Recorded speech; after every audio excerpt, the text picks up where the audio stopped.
Easter తర్వాత మూడవ ఆదివారం వరకు ఏర్పాటు చేయబడిన పాత రోజుల పాఠ్యభాగము విలాప వాక్యములు 3వ అధ్యాయము 18వ వచనం నుంచి 26 వరకు ఎలా రాయబడి ఉన్నది. నాకు బలము ఉడిగెను అనుకుంటుంది, యెహోవా యందు నాకిక ఆశలు లేవనుకుంటుంది. నా శ్రమను, నా దురావస్థను, నేను తాగిన మాచి పత్రిని చేదును జ్ఞాపకము చేసుకున్నాను. ఎడతెగక నా ఆత్మ వాటిని జ్ఞాపకము చేసుకొని నాలో కృంగి ఉన్నది. అది నీకింకను జ్ఞాపకం ఉన్నది కదా, నేను దీని జ్ఞాపకము చేసుకొనగా నాకు ఆశ పుట్టుచున్నది. యెహోవా కృపగలవాడు, ఆయన వాత్సల్యత ఎడతెగక నిలుచున్నది కనుక మనము నిర్మూలము కాకున్న వారము. అనుదినము నూతనముగా ఆయనకు వాత్సల్యత పుట్టుచున్నది. నీవు ఎంతైనా నమ్మదగిన వాడవు. యెహోవా నా భాగమని నేను అనుకుంటున్నాను, ఆయన యందు నేను నమ్మిక ఇచ్చుకొనుచున్నాను. తను ఆశ్రయించు వారి యెహోవా దయాళుడు, తను వెతికిన వారి ఆయన దయచూపువాడు. నరులు ఆశ కలిగి యెహోవా అనుగ్రహించు రక్షణ కొరకు ఓపికతో కనిపెట్టుట మంచిది. ఈ వాక్యం యొక్క పర్యాప్తం. పరిశుద్ధుడవగు దేవా, పావన శక్తుడ దేవా, పావన మాత్య దేవా, మామోను కనిక రేపో. అలాగే పత్రిక పాఠ్యభాగం నుంచి అపోస్తలుడైన పౌలు హెబ్రీయులకు రాసిన పత్రిక 4వ అధ్యాయము 14 నుంచి 16 వచనాలు. అపోస్తలుడైన పౌలు హెబ్రీయులకు రాసిన పత్రిక 4వ అధ్యాయము 14 నుంచి 16 వచనాలు.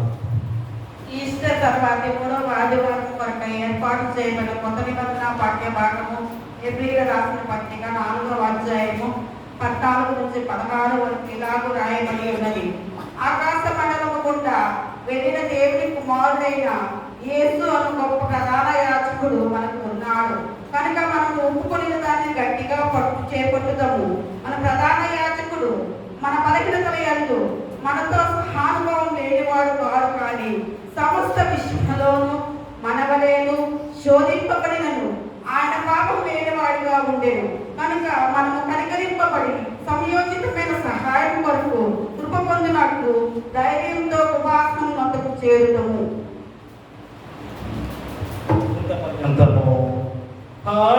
హల్లెలూయా, హల్లెలూయా, హల్లెలూయా.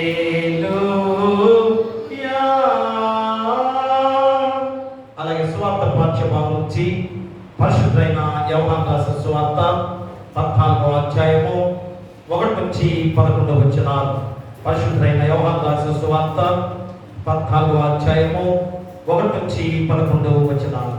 ఓ ప్రభువా, నీకు మహిమ కలుగును గాక. ఇది ఏర్పాటు చేయబడిన సువార్త పాఠ్యభాగము యోహాను రాసిన సువార్త 14వ అధ్యాయము 1 నుంచి 11. మీ హృదయములను కలవరపడనీయకుడి, దేవుని యందు విశ్వాసం ఉంచుచున్నారు, నా యందును విశ్వాసం ఉంచుడి. నా తండ్రి ఇంట అనేక నివాసములు కలవు, లేని ఎడల మీతో చెప్పుదును. నీకు స్థలం సిద్ధపరచ వెళ్ళుచున్నాను. నేను వెళ్ళి మీకు స్థలం సిద్ధపరిచిన ఎడల నేనుండు స్థలంలో మీరును ఉండులాగున మరలా వచ్చి నా యొద్ద నుండుటకును మిమ్మల్ని తీసుకొని పోవుదును. నేను వెళ్ళుచున్న స్థలమునకు మార్పును మీకు తెలియనని చెప్పాను. అందుకు తోమా, ప్రభువా, ఎక్కడికి వెళుచున్నావో మాకు తెలియదే, ఆ మార్గం ఎలాగో మాకెలాగో తెలియనని ఆయన అడుగగా, యేసు, నేనే మార్గమును సత్యమును జీవమును, నా ద్వారానే తప్ప ఎవడనూ తండ్రి యొద్దకు రాడు. మీరు నన్ను ఎరిగి ఉంటే నా తండ్రిని ఎరిగి ఉందురు. ఇప్పటి నుండి మీరు ఆయనను ఎరుగుదురు, ఆయనను చూచి ఉన్నానని చెప్పెను. అప్పుడు ఫిలిప్పు, ప్రభువా, తండ్రిని మాకు కనపరచుము, మాకంతే చాలునని ఆయనతో చెప్పగా, యేసు, ఫిలిప్పు, నేనెంతకాలము నీ యొద్ద ఉండినను నీవు నన్ను ఎరుగవా? నన్ను చూచిన వాడు తండ్రిని చూచి ఉన్నాడు గనుక తండ్రిని మాకు కనపరచమని ఎలా చెప్పుచున్నావు? తండ్రి నాయందు నేను నాయందు తండ్రి ఉన్నామని నీవు నమ్ముడు లేదా? నేను నీతో చెప్పుచున్న మాటలు నా ఎంతటి నేను చెప్పుటలేదు. తండ్రి నా యందు నివసించుచు తన క్రియలు చేయుచున్నాడు. తండ్రి యందు నేనును నా యందు తండ్రి ఉన్నామని నమ్ముడి, లేదా ఈ క్రియల నిమిత్తమైనను నన్ను నమ్ముడి. ఇంతటితో ఈ వాక్యం ముగించబడింది. ఓ క్రీస్తు నీకు స్తోత్రము కలుగును గాక. అందరం కలిసి అపోస్తల విశ్వాస ప్రమాణం చెప్పుకుందాం. భూమి ఆకాశములను సృజించిన సర్వశక్తి గల తండ్రి అయిన దేవుడిని నమ్ముచున్నాను. ఆయన కుమారుడు మా ప్రభువైన యేసుక్రీస్తును నమ్ముచున్నాను.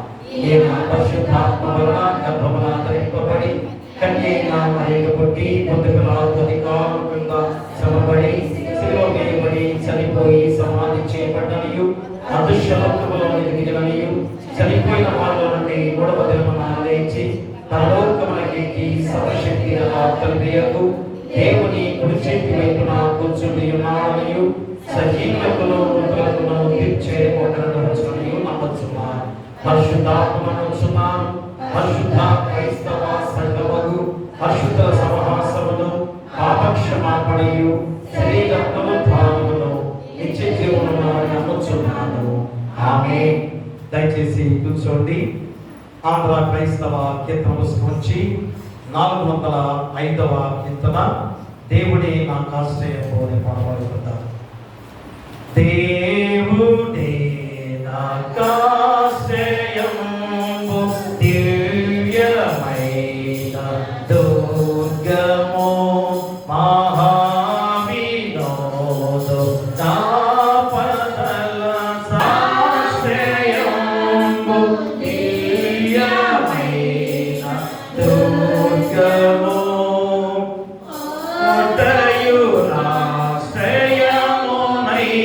యాకోబు దేవుండగా ఏటికింత బెలవవలయు ఎప్పుడు నాకు పండుగ. అభయమేపు ఆనందమౌగా దేవుడే ఆశ్రయము, దివ్యమైన దుర్గము.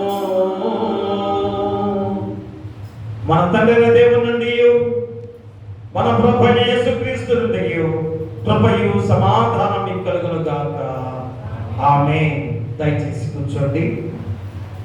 ప్రియ దేవుని సంగమా, బిడ్డలారా, మరి యొక్క ప్రాముఖ్యమైన సమయముగా ఈ పరిశుద్ధ విశ్రాంతి దినము, ఈస్టర్ తర్వాతి 3వ ఆదివారంలోకి మనం ప్రవేశించున్నాం. 40 రోజులు పునరుద్ధానుగా తిరిగి లేచిన యేసుక్రీస్తు వారు మన చెంతే ఉండి ఎంత గొప్ప అభయాన్ని ఇచ్చిన దేవుడు, ఎంత గొప్ప భరోసాని ఇచ్చిన దేవుడు. కనుకనే మనకి ఎన్ని శ్రమలు, ఎన్ని శోధనలు మనకు వచ్చినా కానీ ఆ దేవుడే ఆశ్రయముగా మనకు తోడుగా ఉన్నాడు. ఆయన నిత్యము కూడా ప్రభుత్వం ఇస్తూ నడిపించేవాడు అని ఈరోజు ఈ 3 లేఖన భాగాల ద్వారా దేవుడు మనకు గుర్తు చేస్తున్న గొప్ప సందర్భం. అందుకని ఈ 3 లేఖన భాగాలు క్రోడీకరించి చక్కటి అంశాన్ని దేవుడి రోజు మనకు గుర్తు చేస్తున్నాడు. ఏమిటనగా నిరీక్షణలో దేవుని అనుభవం అన్న అంశాన్ని దేవుడు గుర్తు చేస్తున్నాడు. నిరీక్షణలో దేవుని అనుభవం. యేసుక్రీస్తు వారు పరిపూర్ణ మానవుడిగా ఉన్నవాడు, పరిపూర్ణ దేవత్వాన్ని పొందుకున్నవాడు యేసుక్రీస్తు వారు. మరి పరిపూర్ణ మానవుడిగా ఈ లోకంలో మన పాపాల నిమిత్తం ఆయన ఏ రీతిగా శ్రమపడ్డాడో, ఏ రీతిగా శోధించబడ్డాడో, ఎంత భయంకరంగా శిక్ష ద్వారా ఆయన శిలువ యాగముగా అర్పించుకున్నాడో మనందరం కూడా తెలుసుకున్న వారిని. మరి ఆ దేవుని అనుభవంలో మనం ఏం నేర్చుకున్నాం? ఆయన అనుభవంలో మనందరం కూడా ఓర్పును, సహనాన్ని, త్యాగాన్ని, ప్రేమను, అనురాగాన్ని, ఆప్యాయతని మనందరం కూడా తెలుసుకున్న వారంగా ఈరోజు మనందరం ఉన్నాం. కాబట్టి నిరీక్షణలో దేవుని అనుభవాన్ని ఈరోజు మనం గుర్తు చేసుకునే సందర్భంగా మూలవాక్యంగా మనం చూస్తే విలాప వాక్యములు 3వ అధ్యాయం 25వ వచనాన్ని మనం చదువుకుందాం. తన్ను ఆశ్రయించు వారి ఎడల యెహోవా దయాళుడు, తన్ను వెదుకు వారి ఎడల ఆయన దయ చూపువాడు. ప్రియరా, ఎవరైతే ఆయన ఆశ్రయించిన వారిగా ఉంటారో ఆయన ఎంత గొప్ప దయాళుడుగా ఉన్నాడో నీకు గుర్తు చేస్తున్నాను. ఎవరైతే ఆయన వెతికేవాడిగా ఉన్నట్లయితే ఆయన ఎంత దయ చూపించేవాడిగా ఉన్నాడో ఈ వాక్య భాగాల ద్వారా దేవుడు గుర్తు చేస్తున్నాడు. అందుకనే మన జీవితంలో ఎన్నోసార్లు మనం వెంటనే సమాధానం దొరకాలి అని ఆలోచన చేస్తుంటాం కదా.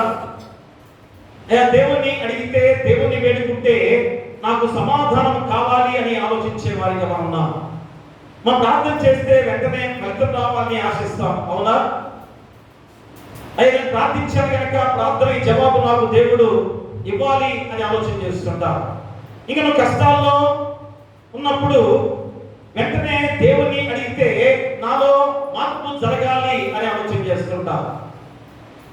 చూసారా, మనుషులుగా మనం కోరుకునే విధానం ఎలా ఉందో ఒకసారి ఆలోచన చేసుకోవాలి. అంటే ఈ విధమైన ఆలోచన మనుషులుగా మనం దేవుని పట్ల ఎలాగా చేస్తున్నామో ఈరోజు ఆలోచన చేస్తున్నట్లయితే మరి ఈ 3 లేఖన భాగాల ద్వారా చాలా ప్రాముఖ్యమైన మాటలు ఈరోజు దేవుడు గుర్తు చేస్తున్నాడు. ఏమిటనగా మరి ఈ 3 లేఖన భాగాల ద్వారా తీవ్రమైన ఒత్తిడిలో ఉన్న సమూహం నుండి ఉద్భవించిన మన జీవితాన్ని కుప్పకూలినప్పుడు దేవుడు ఎక్కడ ఉన్నాడు? ఒక్కసారి మన జీవిత ఆలోచనని మనం చేసుకున్నట్లయితే మన కుటుంబాల్లో, మన జీవితాల్లో ఎన్నో శోధనలు మనకి సంభవించినప్పుడు, మనకి భయంకరమైన కష్టాలు మనలోకి వచ్చినప్పుడు, మన జీవితము కుప్పకూలిపోయినప్పుడు మనం అనుకునేది ఏంటి? ఖచ్చితంగా అయ్యో దేవుడు ఎక్కడ ఉన్నాడు, ఎందుకు నాకు ఇన్ని కష్టాలు పెట్టాడు అన్న ఆలోచన చాలా మందికి కూడా వచ్చేదిగా. మరి ఇక్కడ మన తరపున మాట్లాడేది ఎవరు? అయ్యో నా పక్షంగా ఎవరు మాట్లాడతారు అన్న ఆలోచన. మరి ఇక్కడ నిరీక్షణ ఇంకా మనము నమ్మవచ్చా? నిరీక్షణ ఇంకా మనము నమ్మవచ్చా? మరి నాకు ఎందుకు ఇన్ని కష్టాలు పెట్టాడు దేవుడు, ఎందుకు ఇన్ని శోధనలు పెట్టాడు దేవుడు అనే ఆలోచనతో మనం ప్రశ్నించే వారిగా మనం ఉన్నామనేది ఖచ్చితంగా ఈరోజు మనందరం కూడా తెలుసుకున్న వారమే. అందుకని ఈరోజు మా విలాప వాక్యాల్లో ఇర్మియా ప్రవక్త ద్వారా చాలా చక్కటి మాటలు దేవుడు గుర్తు చేస్తున్నాడు. ఎందుకని ఈరోజు విలాప వాక్యాలు ఇర్మియా ఎందుకు రాశాడు? మా విలాపము అనగా కన్నీరు కాల్చుతా లేక, దుఃఖపడుతా లేక, వేదన పడుతా అని అర్థం కదా. మరి ఈ విలాప వాక్యాలు ఎందుకు ఇర్మియా ఎంత చక్కటి మాటలుగా దేవుడు గుర్తు చేస్తున్నాడు అనగా, మరి సామ్రాజ్యవాద హింస తర్వాత ధ్వంసమైన యెరూషలేము శిథిలాల నుండి ఈ 3వ అధ్యాయాన్ని ఇర్మియా ప్రవక్త రాసిన గొప్ప సందర్భం. చూసారా, దేవుని ఆలయము, దేవుని ప్రజలుగా ఉన్న యెరూషలేము పతనమైనప్పుడు ఇర్మియాలో కలిగిన దుఃఖాన్ని రోజు మనకు గుర్తు చేస్తున్నాడు. అంటే తోటి మనుషుల పట్ల దేవుని ఆలయం చొప్పున మా ప్రవక్తగా ఇర్మియా ఎంత దుఃఖిస్తున్నాడో, ఎంతగా విలపిస్తున్నాడో ఈరోజు నీకు గుర్తు చేస్తున్న సందర్భం. అందుకని ఇక్కడ దేవుని మాటలు అట్టడుగు నుండి ఈరోజు మనకు గుర్తు చేస్తున్న మాటలే. మా క్రింద నుంచి మనకి ఈరోజు దేవుని మాటలుగా ఇర్మియా ప్రవక్త మనకి అందిస్తున్న గొప్ప సత్యాలు ఏమిటనగా, గాయపడిన శరీరం నుండి మరియు చిన్న భిన్నమైన సామ్యాజిక వ్యవస్థ నుండి వ్రాయబడిన గొప్ప లేఖన భాగమే ఈ విలాప వాక్యాల్లోని 3వ అధ్యాయం. ఎందుకంటే చిన్న భిన్నమైన సామాజిక వ్యవస్థ అది ఎంత గొప్పగా దేవుడు ఈరోజు ఇస్రాయేల్ జనాంగం నా స్వజనాంగమని, నా జనమని చెప్పేసి నా స్వాస్థ్యం అని చెప్పిన దేవాది దేవుని విధానంలో ఆ ఇస్రాయేల్ జనాంగము చిన్న భిన్నమైపోయిన సందర్భంలో ఈ మాటలు ఉద్భవించిన సందర్భాన్ని కూడా ప్రవక్త గుర్తు చేస్తున్నాడు. ఎందుకంటే ప్రవక్త తన నిరాశను వ్యక్తపరిచే సాహసం చేస్తున్నాడు. అయ్యో ఏమైపోతుంది, ఏమిటి ఈ పరిస్థితి, ఇక నాకు ఆశ లేదు. చూడండి, ఇది నా ప్రవక్తలో కలిగిన విధానం ఎట్టిదో చూడండి. ఇక మళ్ళా తిరిగి యెరూషలేము దేవాలయం కానీ, యెరూషలేము పట్టణ ప్రజలు కానీ, యెరూషలేము కానీ మళ్ళా కోలుకోలేదు అనే నిరాశ నిస్పృహతో ఉన్న సందర్భాన్ని గుర్తు చేస్తున్నాడు. కానీ ఇక్కడ ఎందుకు ఈ విధంగా నిరాశ వ్యక్తం చేస్తున్నాడు? మా ప్రవక్తలో విశ్వాసం లేకనా? కాదు, విశ్వాసం ఉంది, కానీ మా అబద్ధం ఆడే విధానం లేదు కనుక ఇది ప్రత్యక్షంగా చూస్తున్నాడు. అక్కడ ప్రజలందరూ కూడా చిన్నభిన్నమైపోయారు, యెరూషలేము పతనమైపోయింది, సామాజిక వ్యవస్థతో కూడా నష్టపోయిన సందర్భం. అలాంటి విధానంలో అబద్ధం ఆడటానికి ఇష్టం లేక ఒక నిరాశగా వ్యక్తం చేసే సందర్భమే ఈ లేఖన భాగం. అందుకనే ఏమన్నాడు, ఇది జ్ఞాపకం చేసుకునే ఒక చర్య. అదే ఖచ్చితంగా జ్ఞాపకం చేసుకునే చర్య. కాబట్టి పరిస్థితులు మెరుగుపడతాయి అని ప్రవక్త చెప్పడం లేదు, కానీ ఆయన యెహోవా కృపగలవాడు. చూడండి ఎంత గొప్ప మాట. అయ్యే పరిస్థితులు చక్కబడతాయని విషయం నాకు తెలియదు, కానీ దేవాది దేవుడు మాత్రం కృపగలవాడు. ఆయనతో కృప చూపించేవాడు అంటే అర్థమైంది, ఆ కృప తిరిగి మళ్ళా మనల్ని రక్షిస్తుంది. దేవుని కృప ద్వారా మనం మళ్ళా తిరిగి బ్రతికించబడతామనే ఆశకంలో ఉంది. కానీ ఆ జరిగిన సంఘటన, చూస్తున్న సంఘటన భయంకరంగా ఉంది అనేది ఖచ్చితంగా మనందరం కూడా గుర్తు చేసుకోవాలి. అందుకని రోదన లేక విలాపం అనేది ఒక ఎదిరించే దేవునికి సంబంధించిన విధానమైనా, కానీ రోధించడం అంటే ఈ వేదన దేవుని చిత్తము కాదని కూడా తెలియజేసే విలాప వాక్యం. దేవుని చిత్తం కాదు, ఎందుకంటే దేవుడు కృపగలవాడు కనుక ఏ మాత్రం కూడా ఆయన దయ చూపించేవాడు, నిన్ను రక్షించేవాడు, నిన్ను కాపాడేవాడే, కానీ నిర్మూలన చేసేవాడు కాదు అని ఖచ్చితంగా చెబుతున్న గొప్ప సందర్భం. అందుకనే ఈ విలాప వాక్యాల ద్వారా ఇర్మీయా ప్రవక్త ఈ 3వ అధ్యాయంలో శ్రమించిన గొప్ప మాటలు. ఇక హెబ్రీ పత్రికలో చూసినట్లయితే 4వ అధ్యాయంలో దేవుని శక్తిని కొత్త కోణంలో చూపిస్తున్నాడు. దేవుని శక్తి ఎలాంటిదో ఒక కొత్త కోణంలో చూస్తున్నాడు. ఏమిటి? అక్కడ కూడా అదే పరిస్థితి. హెబ్రీ సంఘంలో హింసతో అలసిపోయి వెనక్కి తగ్గిపోవాలనుకుంటున్న ఒక సమూహానికి రాసిన పత్రిక. చూడండి, ఇర్మీయా ప్రవక్త కూడా విలాప వాక్యాలు దేవుని గురించి రాశాడు. ఇశ్రాయేలు యొక్క జనాంగము యెరూషలేము పతనమైన స్థితిలో, సామాజిక వ్యవస్థతో కూడా ధ్వంసమైన పరిస్థితుల్లో ఆ సమూహాన్ని గురించి విలపించిన మాటలు. ఇక్కడ అపోస్తలుడైన పౌలు కూడా ఈ హెబ్రీ సంఘాన్ని గురించి విలపిస్తూ దుఃఖపడుతున్న సందర్భమే ఈ యొక్క హెబ్రీ రాసిన పత్రికను కూడా తెలియజేస్తున్నాడు. ఎందుకంటే క్రీస్తును ఒక దూరంగా ఉండే పాలకుడిగా కాకుండా మన బలహీనతలో చూసే జాలిపడే ప్రధాన యాజకుడిగా పరిచయం చేస్తున్నాడు. ఆయన ఏదో జాలి చూపించేవాడుగా అనుకుంటున్నామేమో, కానీ ప్రధాన యాజకుడిగా మనకు తోడుగా ఉన్నాడు అన్న గొప్ప మాటలు అపోస్తలుడైన పౌలు ద్వారా గుర్తు చేస్తాడు. ఎందుకని యేసుక్రీస్తు వారు శ్రమల నుండి తప్పించుకున్న యాజకుడు కాదు. తప్పించుకున్నాడా? ఘోరమైన శ్రమలు వచ్చాయి, ఘోరమైన బాధలతను ఉంటే, కానీ ఎన్ని శ్రమలు ఎన్ని బాధలతలోకి వచ్చినా కానీ ఏ మాత్రం కూడా వెనుదిరగకుండా వాటి గుండా వెళ్ళి తన గాయాలను శిష్యులకు కూడా ప్రత్యక్షంగా చూపించుకున్నాడు. ఇదిగో నా గాయాలు, అయ్యా వేలు పెట్టి చూడు తోమా అని చెప్పిన సందర్భాన్ని మళ్ళా ఈరోజు తెలియజేస్తున్నాడు. అంటే శ్రమల నుంచి పారిపోలేదు. ఈరోజు మనము కూడా మన కుటుంబాల్లో కూడా మన జీవన విధానాల్లో కూడా ఎన్నో శ్రమలు సంభవిస్తూ ఉంటాయి కదా. ఈరోజు మనం చూస్తున్నాం, ఒక యవనస్తుడు, చిన్న బిడ్డలు ఈరోజు అంత దేవుని కర్మం, ఈరోజు కూడా వచ్చి దేవుని ఆలయంలో కూర్చున్నారు బిడ్డలు. మా తల్లిదండ్రులకి ఖచ్చితంగా అలాగా నేర్పించాలి. దేవుడే ఆశ్రయం, దేవుడే మనకు తోడు. కాబట్టి ఇద్దరు బిడ్డలు కూడా చూడండి ఎంత దీవెనకరంగా దేవుని ఆలయంలో కూర్చొని దేవుడే నాకు తోడుగా ఉన్నాడన్న గొప్ప ధైర్యాన్ని చూపించే గొప్ప బిడ్డలుగా ఈరోజు దేవుని ఆలయానికి వచ్చారు. నేను సందర్భంగా చెప్పే కదా, కడిపూడిలో ఒక అన్యుల మతస్థుల సోదరి మన చర్చి ఎదురుగానే ఉంటారు. సారీ రెడ్లు వారు చర్చి ఎదురుగా ఉంటారు. వారికి అంత ఎక్కువ కదా సరిపోతే ఎక్కడికి బయటికి రాదు. ఆమె ప్రతిరోజు నేను వెళ్ళి ఒక పాట పాడగానే రెండో పాట ఖచ్చితంగా పాడాల్సిందే. అంత భక్తితో ఉండే బిడ్డ. మామయ్య గారు మరణించారు. వారి మామగారు మరణిస్తే అన్ని కార్యక్రమాలు పూర్తి చేసుకున్నారు ముందు రోజు శనివారం. అసలు నేను ఆలోచన చేయలేదు, రాదనుకున్నా ఖచ్చితంగా. ఇంకా రెండో పాట నేను పాడించాలనుకొని ఆ మొదటి పాట చివరి చరణాలకు వచ్చేసరికి బైబిల్ కీర్తన పుస్తకం పట్టుకొని చక్కగా దేవుని ఆలయానికి వచ్చి కూర్చొని మరలా చక్కగా పాటలు పాడిన దేవుని మహిమను స్తుతించుకున్న గొప్ప సందర్భం. చూసారా?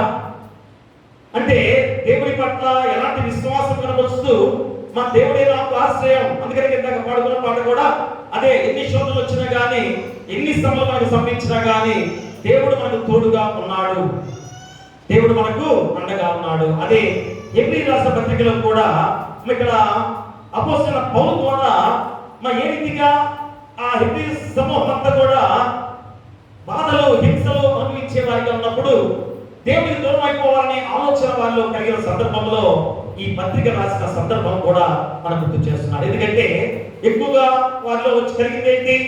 కులం, వర్గం, లింగం మరియు వెలివేతలాంటి అంశాలతో ప్రభావితమైన పరిస్థితుల్లో దీనికి ఎంతో ప్రాముఖ్యత సంతరించుకున్న వాక్యమే. ఈరోజు కూడా అదే. కుల వ్యవస్థ ఎంత భయంకరంగా ఉందో మనకు తెలుసు కదా. వర్గాలు ఎలాగా ఉన్నాయో, లింగ భేదాలు, పురుషుడు స్త్రీ అనే భేదాభిప్రాయాలు, ఇంకను వెలివేతలు, ఇవన్నీ కూడా ఈరోజు లేవా? ఉన్నాయి. ఆనాడు కూడా అదే హెబ్రీ సంఘంలో కూడా అలాంటి పరిస్థితుల్లో సమూహం అంతా, జనసమూహం అంతా కూడా ఎంతో బాధతో ఉండి దేవునికి దూరం అయిపోయే వారిగా జీవించే సందర్భంలో అపోస్తలుడైన పౌలు రాసిన గొప్ప మాటలే ఈ మాటలు. ఏమిటనగా, అయ్యా మీరు ధైర్యంగా ఉండండి, ఏ మాత్రం కూడా మీరు వెనుతిరగవద్దు, దేవుడు మీకు తోడుగా ఉన్నాడు కనుక ధైర్యంగా ముందుకు సాగండి అని చెప్పి గొప్ప మాటలు అపోస్తలుడైన పౌలు ద్వారా సెలవిచ్చారు. ఇక చివరిగా మూడవది యోహాను సువార్తలో 14వ అధ్యాయంలో ఇక్కడ మనం చూస్తే యేసుక్రీస్తు వారు ఎలాంటి సందర్భంలో ఆ 14వ అధ్యాయాన్ని మనం గుర్తు చేశారో గుర్తు చేసుకోవాలి. ఎందుకంటే ద్రోహం మరియు మరణం ముంచుకొస్తున్న తరుణంలో చెప్పబడిన మాటలు ఇవి. మీ హృదయాన్ని కలవరపడనీయకుడి, నేను వెళ్ళిపోతున్నాను కనుక నేను అక్కడ వెళ్ళిన తర్వాత మీకు స్థలాలు సిద్ధపరిచి మళ్ళా తిరిగి నేను వస్తాను, వచ్చి మళ్ళా మిమ్మల్ని నేను తోడుకొని వెళ్తాను. ఎంత గొప్ప అభయాన్ని ఇస్తున్న మాట చూసారా? ఎందుకంటే మా శిష్యులు భయాందోళనతో జీవిస్తున్నారు. సిలువ వేయబడిన తర్వాత యేసుక్రీస్తు సరిపోయాడన్న భావనతో వారు ఒక మేడగదిలో దాక్కుని ఏ రీతిగా భయాందోళనతో జీవిస్తున్న ఆ శిష్యులకి పునరుద్ధరణగా లేచి వచ్చి వారందరూ కూడా ప్రత్యక్షపరుచుకొని ఎంత ధైర్యాన్ని ఇచ్చే గొప్ప విధానంలో ముందుగానే యేసుక్రీస్తు వారి మాటలు ఆ శిష్యులకు చెప్పిన సందర్భం చూసారా? మీ హృదయం కలవరపడనీయకుడి. మరి ఏమాత్రము గ్రహించిన వారిగా ఉన్నారా? వారు ఎంత భయాందోళనతో వారి హృదయాన్ని కలవరపరుచుకుంటూ ఉండగా యేసుక్రీస్తు వారు ముందుగానే సెలవిచ్చిన మాటలు ఈరోజు మనకు తెలియజేస్తున్నాడు. కాబట్టి ప్రియరా, ఈ 3 మాటల ద్వారా మా పునరుద్ధానం జరగకముందే చెప్పబడిన ఈ మాటలు ఈరోజు 14వ అధ్యాయంలో యోహాను భక్తుల ద్వారా మనకు తెలియజేస్తున్న మాటలే. కాబట్టి పునరుద్ధాన నిరీక్షణ నన్ను నమ్ముడి అని దేవుడు చెప్పే గొప్ప మాటలు, నేనే మార్గము అని యేసుక్రీస్తు వారు ప్రకటించిన గొప్ప మాటలు ఈరోజు మన హృదయంలో భద్రపరచుకోవాలి. ఎందుకంటే ముందుగా చెప్పబడిన మాటలు ఎలాగ నెరవేర్చబడ్డాయి, మా శిష్యులకు చెప్పబడిన మాటలు ఎలాగ నెరవేర్చబడ్డాయి. కాబట్టి మనం తర్వాత జీవితం ఉంది అనేది ఈరోజు మనందరం కూడా గ్రహించాలి. మనం తర్వాత జీవితం ఉంది. ప్రత్యక్ష సాక్షి యేసుక్రీస్తు వారే. ఆయన మరణించి తిరిగి 3వ దినాన పునరుద్ధరణగా లేచిన తర్వాత ఆయన పాపం చేశాడా? ఆయన అవినీతిమంతుడా? మరి ఎలాంటి పాప జీవితంతో ఉన్నవాడా? కాదు. అంతటి పరిశుద్ధుడు, నీతిమంతుడైన దేవాది దేవుడిగా యేసుక్రీస్తు వారు ఎందుకింత ఘోరమైన శిలువ యాగం ద్వారా తిరిగి 3వ దినాన లేచాడు అంటే మనలో ఉన్న పాప జీవితాన్ని తీసివేసుకోవడానికి, మనల్ని పరిశుద్ధులుగా మార్చబడటానికి. కాబట్టి ఈరోజు ప్రియ దేవుని ఖచ్చితంగా ఆయన చెప్పే మాటలు ఏంటనగా, నేనే ఆ మార్గంగా ఉన్నాను కనుక ప్రతి ఒక్కరు కూడా ఆ సమాజ సమాధానమైన క్రీస్తును వెంబడించే వారిగా ఖచ్చితంగా ఉండాలి. నేనే మార్గము, నేనే సత్యము, నేనే జీవమని గొప్ప మాటల ద్వారా ఈరోజు ఆ సువార్త పక్ష భాగంలో తెలియజేసే సందర్భం. కాబట్టి ఇప్పుడు ఈ 3 లేఖన భాగాల్లో ఏం తెలియజేస్తున్నాయి? రోదన, తోడుగా ఉండటం, భరోసా అనే యొక్క క్రమాన్ని ఎంత చక్కగా ఈరోజు 3 లేఖన భాగాలు మనం చూపిస్తున్నాయి కదా. ఒకటి రోదన విలాప వాక్యంలో, రెండోది తోడుగా ఉండటం, మూడోది భరోసా, అయ్యా నేను మీకు తోడుగా ఉన్నాను, మళ్ళా తిరిగి వచ్చి మిమ్మల్ని తోడుకుని వెళ్తాను. అంతేగాని మేము ఒక్కరే రమ్మట్లేదు, మన ఒక్కరిని రమ్మని చెప్పట్లేదు. ఏం చెబుతున్నాడు? నేను మళ్ళా రెండో రాకడగా వచ్చి నాతోటి మిమ్మల్ని తీసుకుని వెళ్తానని ఎంత భరోసా దేవుడు ఇచ్చిన గొప్ప సందర్భం. ఒక పాట ఉంది కదా, లంగదీసినావా నా నావకు కొట్టుకొని పోకుండా చివరకు, లంగదీసినావా నా నావకు పట్టు సరిపోకుండా నా బ్రతుకుకు, అలలను అదిని పెట్టి అలజడి అనగొట్టి తీరం చేరేదాకా నావలో నాడుగు పెట్టి కలవరం విడిచిపెట్టి కలతను తరిగి కొట్టి ఊపిరి ఆగేదాకా ప్రేమతోనే సంకపెట్టి లోక సంద్రాన నా జీవనౌకా అతనికి చేరేదాకా సాగుగాక, నీదరికి చేరేదాకా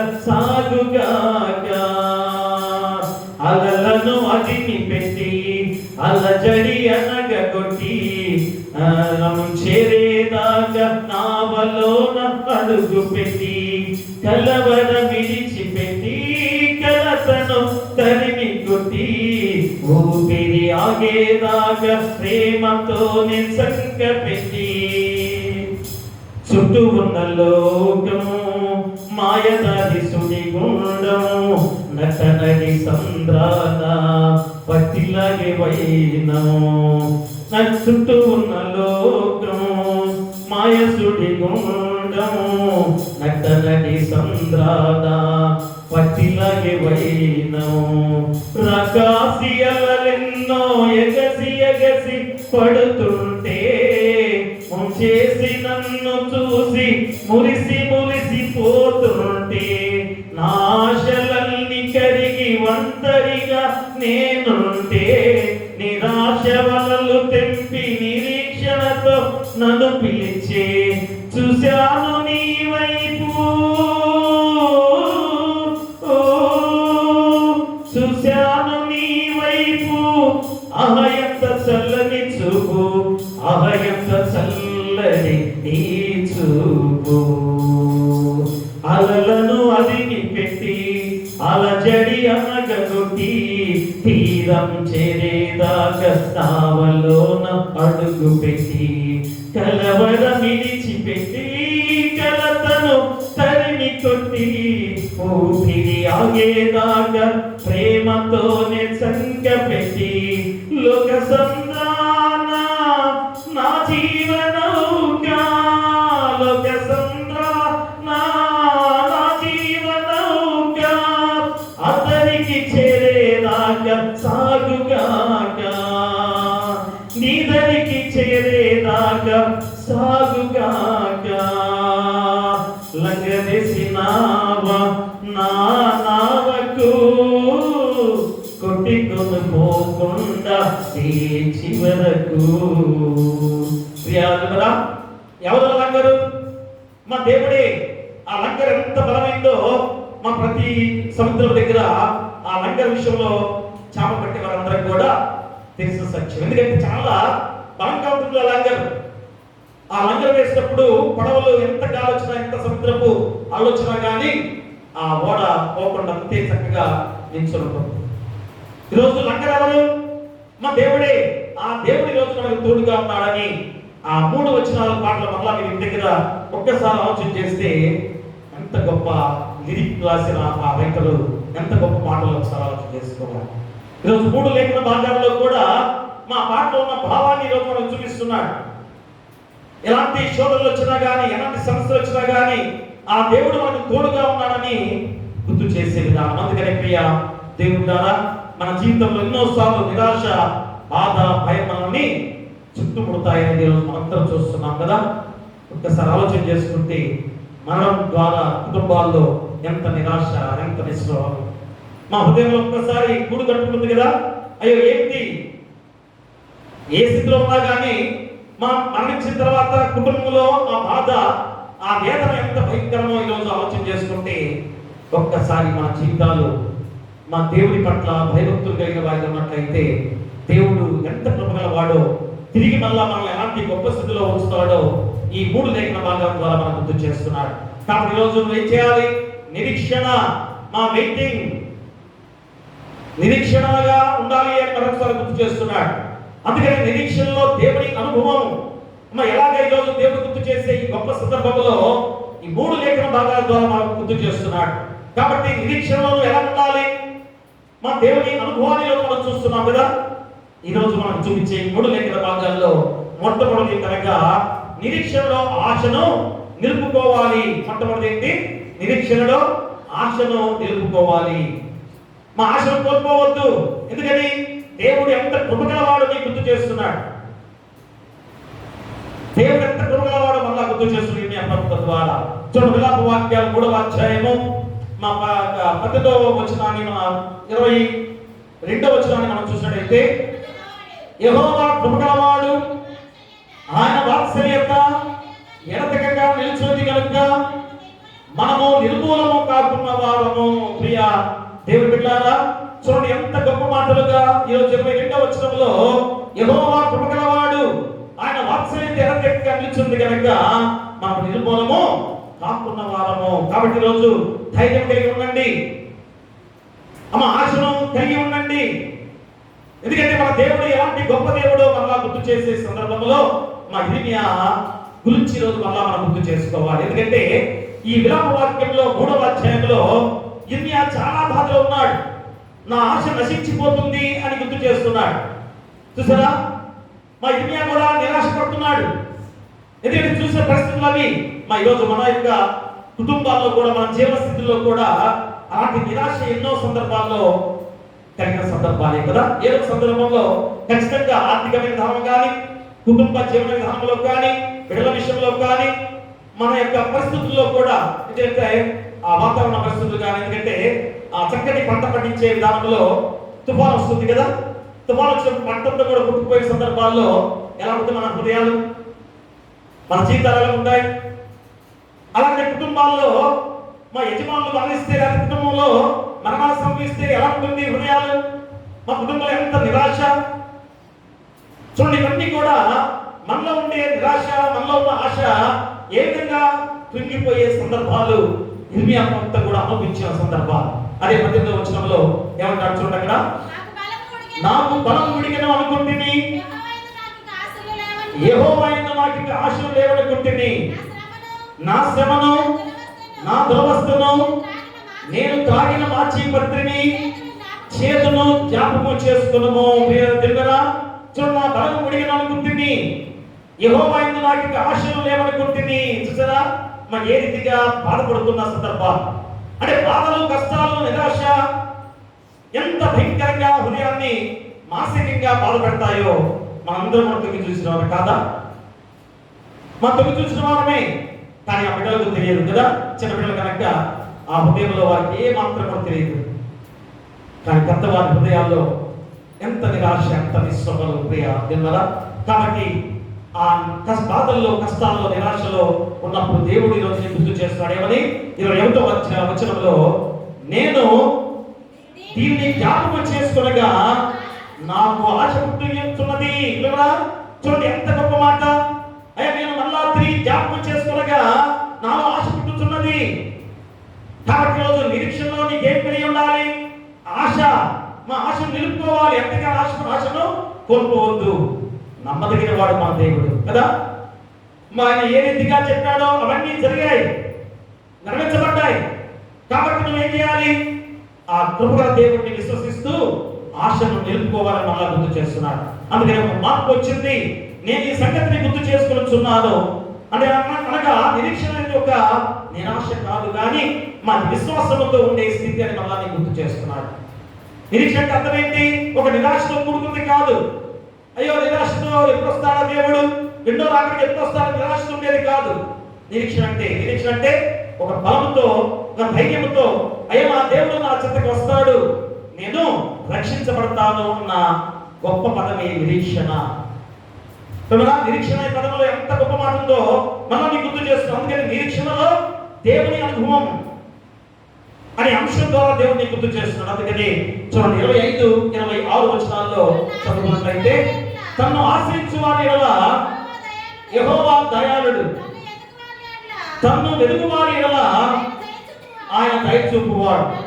నరులు ఆశ కలిగి యెహోవా అనుగ్రహించు రక్షణ కొరకు ఓపికతో కనిపెట్టుట మంచిది.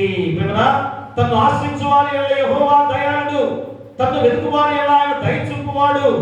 నరులు ఆశ కలిగి యెహోవా అనుగ్రహించు రక్షణ కొరకు ఓపికతో కనిపెట్టుట మంచిది. ఖచ్చితంగా మీలో ఆశ కలిగి ఉండాలి. దేవుడు నిరీక్షించు వారికి మేలు చేస్తారని వాగ్దానం చేస్తున్నాడు. ఈరోజు రక్షణ కొరకు శాంతిగా నిరీక్షించడం మంచిదని గుర్తు చేస్తున్నాడు. చూడండి ఎంత గొప్ప మాటలు ఈ యొక్క విలాప వాక్యములలో ఇర్మియా ప్రవక్త ద్వారా గుర్తు చేస్తున్నాడు. ఏమిటవి? దేవుడు నిరీక్షించు వారికి మేలు చేస్తారంటున్నాడు. రక్షణ కొరకు శాంతిగా నిరీక్షించడం మంచిదని కూడా ఈరోజు గుర్తు చేస్తున్నాడు. కాబట్టి మా నిరీక్షణలో దేవుడు పనిచేస్తున్నాడు కనుక మనం చూడకపోయినా ఆయన కార్యము జరుగుతుంది. అయ్యో దేవుడు ఏమైనా చేస్తున్నాడా, నాకేమైనా సహాయం చేస్తున్నాడా అని అనుకుంటున్నావేమో, కానీ నువ్వు చూడకపోయినా నిన్ను రక్షిస్తున్నాడు, మరి నిన్ను కాపాడుతున్నాడని విషయం మర్చిపోతున్నా. కాబట్టి ఈరోజైనా కానీ నిరీక్షణలో ఆశ కలిగి ఉండాలి అని ఈరోజు గుర్తు చేస్తూ కీర్తన గ్రంథంలో ఒకసారి 27వ అధ్యాయాన్ని మనం చదువుకుందాం. 27వ అధ్యాయంలో 14వ వచనాన్ని చదవండి. 27వ అధ్యాయం 14వ వచనం. యెహోవా కొరకు కనిపెట్టుకుని ఉండుము, ధైర్యము తెచ్చుకొని నీ హృదయం నిబ్బరముగా ఉంచుకొనుము. యెహోవా కొరకు కనిపెట్టుకుని ఉండుము. వివరా యెహోవా కొరకు కనిపెట్టుకుని ఉండుము, ధైర్యము తెచ్చుకొని హృదయము నిబ్బరముగా ఉంచుకొనుము. ఎంత గొప్ప మాట కదా. అది యెషయా గ్రంథంలో చూడండి ఒకసారి. యెషయా గ్రంథము 30వ అధ్యాయము 18వ వచనాన్ని చదవండి. 18వ వచనం. కావున మీ యందు దయ చూపవలెనని యెహోవా ఆలస్యం చేయుచున్నాడు, మిమ్మును కరుణింపవలెనని ఆయన నిలవబడి ఉన్నాడు.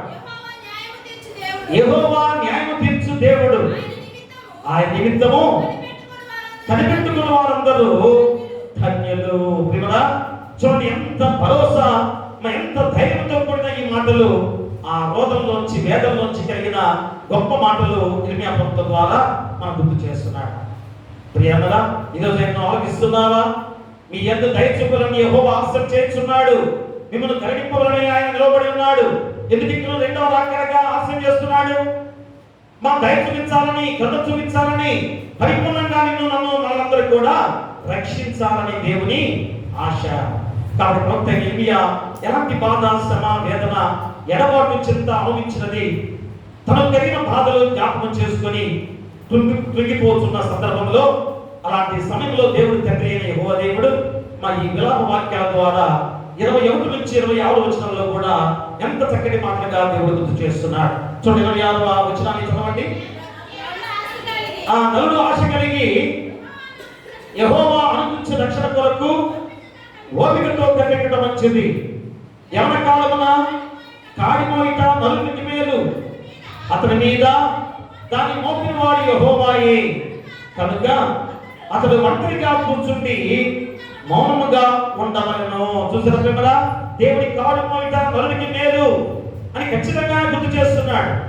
కాబట్టి మా మత్తయి సువార్త 11వ అధ్యాయాన్ని కూడా మనం చూసినట్లయితే చూడండి ఒకసారి. మత్తయి సువార్త 11వ అధ్యాయము 27 నుంచి 30 వచనాలు చదవండి. 11వ అధ్యాయం 27 నుంచి. సమస్తము నా తండ్రి చేత నాకు అప్పగింపబడి ఉన్నది, తండ్రి కాక ఎవడనో కుమారుని ఎరుగడు, కుమారుడు కాకను కుమారుడు ఎవరికి ఆయనను భయపరచను ఉద్దేశించునో వాడు కాకను మరి ఎవడను తండ్రిని ఎరుగడు. ప్రయాసపడి భారం మోసుకొనుచున్న సమస్త జనులారా నా యొద్దకు రండి, నేను మీకు విశ్రాంతి కలుగ చేతును. నేను సాత్వికులను దీన మనస్సు గలవాడను గనుక మీ మీద నా కాడి ఎత్తుకొని నా యొద్ద నేర్చుకునుడై అప్పుడు మీ ప్రాణములకు విశ్రాంతి దొరుకును. ఏలైనగా నా కాడి సులువుగాను నా భారము తేలికగా ఉన్నవి. ప్రియుడా, దేవుని కాడి క్రిందకు వచ్చేవారు ఇష్టపూర్వకంగా దేవుని క్రమశిక్షణకు విధేయులు కావాలి అనగా అర్థమేంటి? దేవుని చిత్తం ఏమిటో గుర్తించగలగాలి. దేవుని కాడి ఎంత సులువైంది, మరి ఎంత బరువు లేకుండా దేవుడు చేసి నా యొద్దకు రండి, నేను మీకు విశ్రాంతి కలుగు చేతును, నేను సాత్వికులను దీన మనస్సు గలవాడను గనుక మీ మీద నా కాడి ఎత్తుకుని నా యొద్దకు నేర్చుకుని అప్పుడు మీ ప్రాణములకు విశ్రాంతి దొరుకును. ఎంత గొప్ప అభయాన్ని ఇచ్చే మాటలు కదా ప్రియులా. కాబట్టి ఖచ్చితంగా మనందరం కూడా మా వినయము విధేయత కలిగి ఉండాలి అని గుర్తు చేస్తున్నాడు. మా ఆత్మ నిగ్రహం కలిగి ఉండాలని గుర్తు చేస్తున్నాడు. విశ్వాసముతో సహనముతో ఆయన వెంబడించాలని ఈ విలాప వాక్యాల ద్వారా దేవుడు గుర్తు చేస్తున్నాడు. అందుకని ఇర్మియా ప్రవక్తతో పోల్చి చెప్పే మాటలు కదా. మా ఇర్మియా ప్రవక్త విలాప వాక్యాలు ఎందుకు రాశాడు? ఆనాడు ఉన్న పరిస్థితులు చూసి ఎంత దుఃఖిస్తున్నాడో, ఎంత బాధపడుతున్నాడు కదా. మరి ఆ వాక్య భాగం అంతా కూడా ఎవరి గురించి చెప్పిన మాటలు? ఇర్మియా ప్రవక్త గురించి కదా. కానీ మా రాబోయే యేసుక్రీస్తు వారిగా ఆయన గురించి చెప్పే మాటలుగా ఈరోజు మనం గుర్తు చేస్తున్నాడు.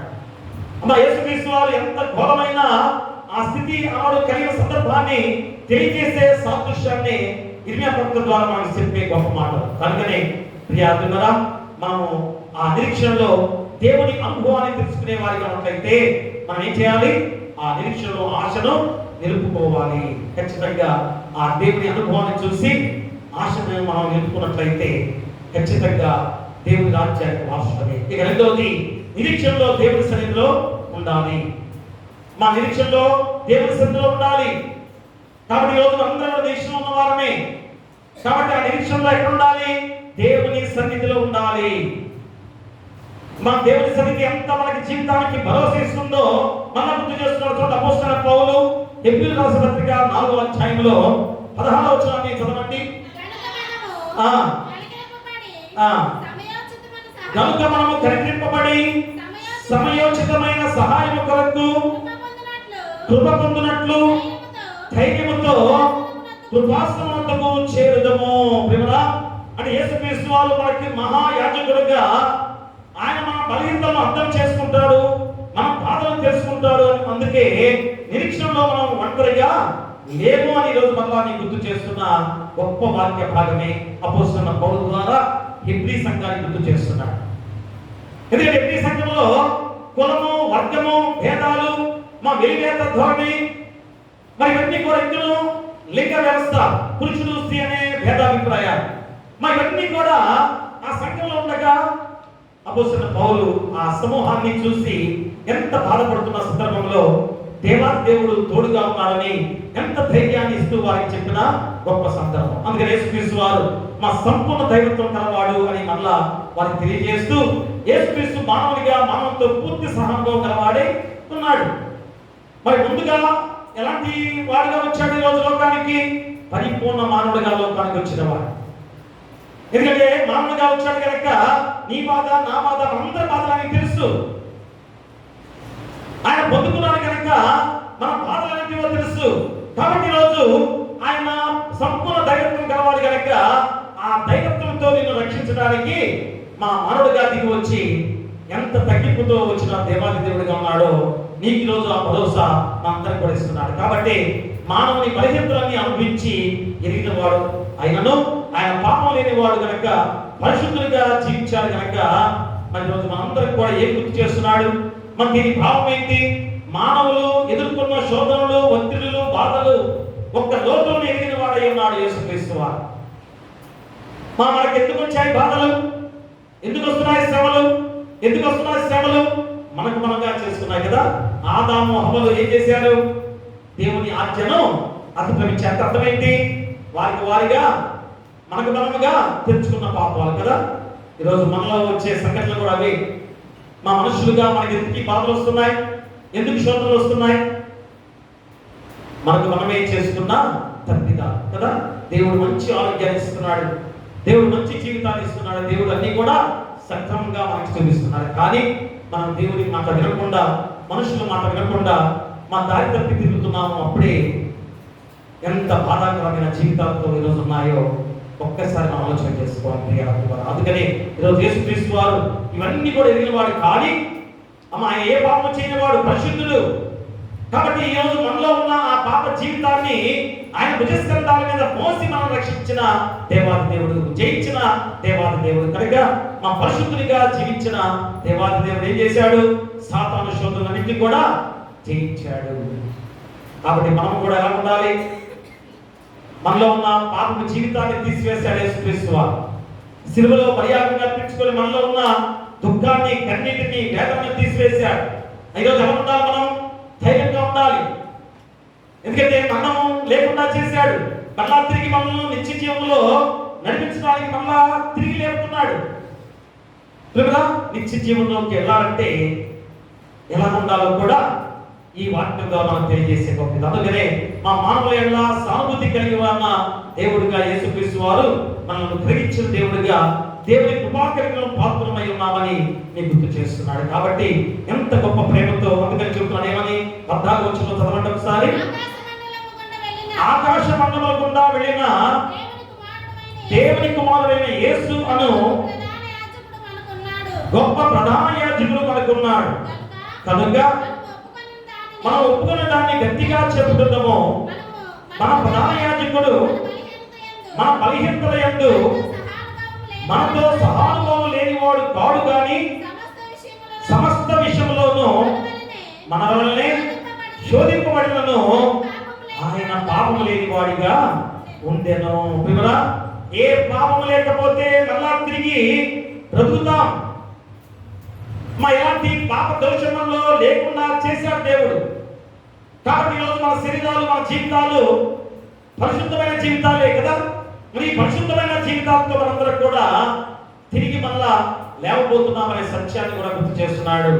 అందుకని ఆయన మనకు ప్రధాన యాజకుడిగా ఉన్నాడని గుర్తు చేస్తూ ధైర్యముగా ఆయన కృపాసనమునకు వెళ్ళు అవకాశం లభించినది. డైరెక్ట్ గా ఆయన కృపా సింహాసనం దగ్గరికి మనం నడిపించబోతున్నాడు. అదే ఈరోజు మనం చెప్తున్న విషయం. నిరీక్షణలో దేవుని సన్నిధిలో ఉండాలి. అందుకని సాదృశ్యంగా ఈ దేవాలయం సన్నిధిగా మనం ఏర్పాటు చేసేద్దాం. కాబట్టి ఆరాధన జరగలేదు కనుక అయిపోయింది కదా, ఇక సాయంత్రం మనం ఎందుకు రావాలి అనుకున్నవాడు ఎంతమంది ఉన్నారు అంటే ఒక రకంగా కొంతమంది లేదులే, నా పట్ల వెళ్ళారు కనుక మరి ఉన్నవారు ఆయన ఎంతమంది వచ్చారో ఆలోచన చేసుకున్నారా? ఉదయం లేదు మనకెందుకు అని చెప్పేసి మరి ఎవరి ధోరణిలో వారు జీవించే వారిగా ఉన్నారా? ప్రేమరా, దేవుని సన్నిధిలో పరుగులెత్తు రావాలి. దేవుని సన్నిధే ఆశ్రయం కనుక ఆ సన్నిధి దగ్గరికి వచ్చినట్లయితే రేపు రాబోయే కృపా సింహాసనం కూడా మనం వెళ్ళే వారిగా ఉండబోతున్నామనే సత్యాన్ని ఈరోజు గుర్తు చేస్తున్నాం. అందుకని 16వ వచనంలో చెప్పిన మాట ఏంటి? కనుక మనము కనికరింపబడి సమయోచితమైన సహాయం కొరకు కృప పొందినట్లు ధైర్యముతో కృపాసనం వద్దకు చేరుదము. ప్రేమరా, ధైర్యముతో కృపాసనం వద్దకు చేరుదము. ఖచ్చితంగా మనలో పాప జీవితాన్ని తీసివేసి ఉండగా మనందరం పరిశుద్ధమైన జీవితంతో ఉన్నవారు. కాబట్టి ప్రభు సన్నిధే మనకు ఆశ్రయం. మా సన్నిధిలోనే గడపాల్సిన బాధ్యత మనకుంది. అదే సాదృశ్యంగా రేపు రాబోయే ఆ కృపాసన సింహాసనం దగ్గర కూడా ధైర్యంగా వెళ్ళబోయే ఆ మార్గాన్ని దేవుడు ఏర్పాటు చేశాడు. అందుకని ఏమంటాడు ఇక్కడ? నిరీక్షణలో ప్రార్థన విడిచిపెట్టకూడదు. మనం ఏం చేయాలి?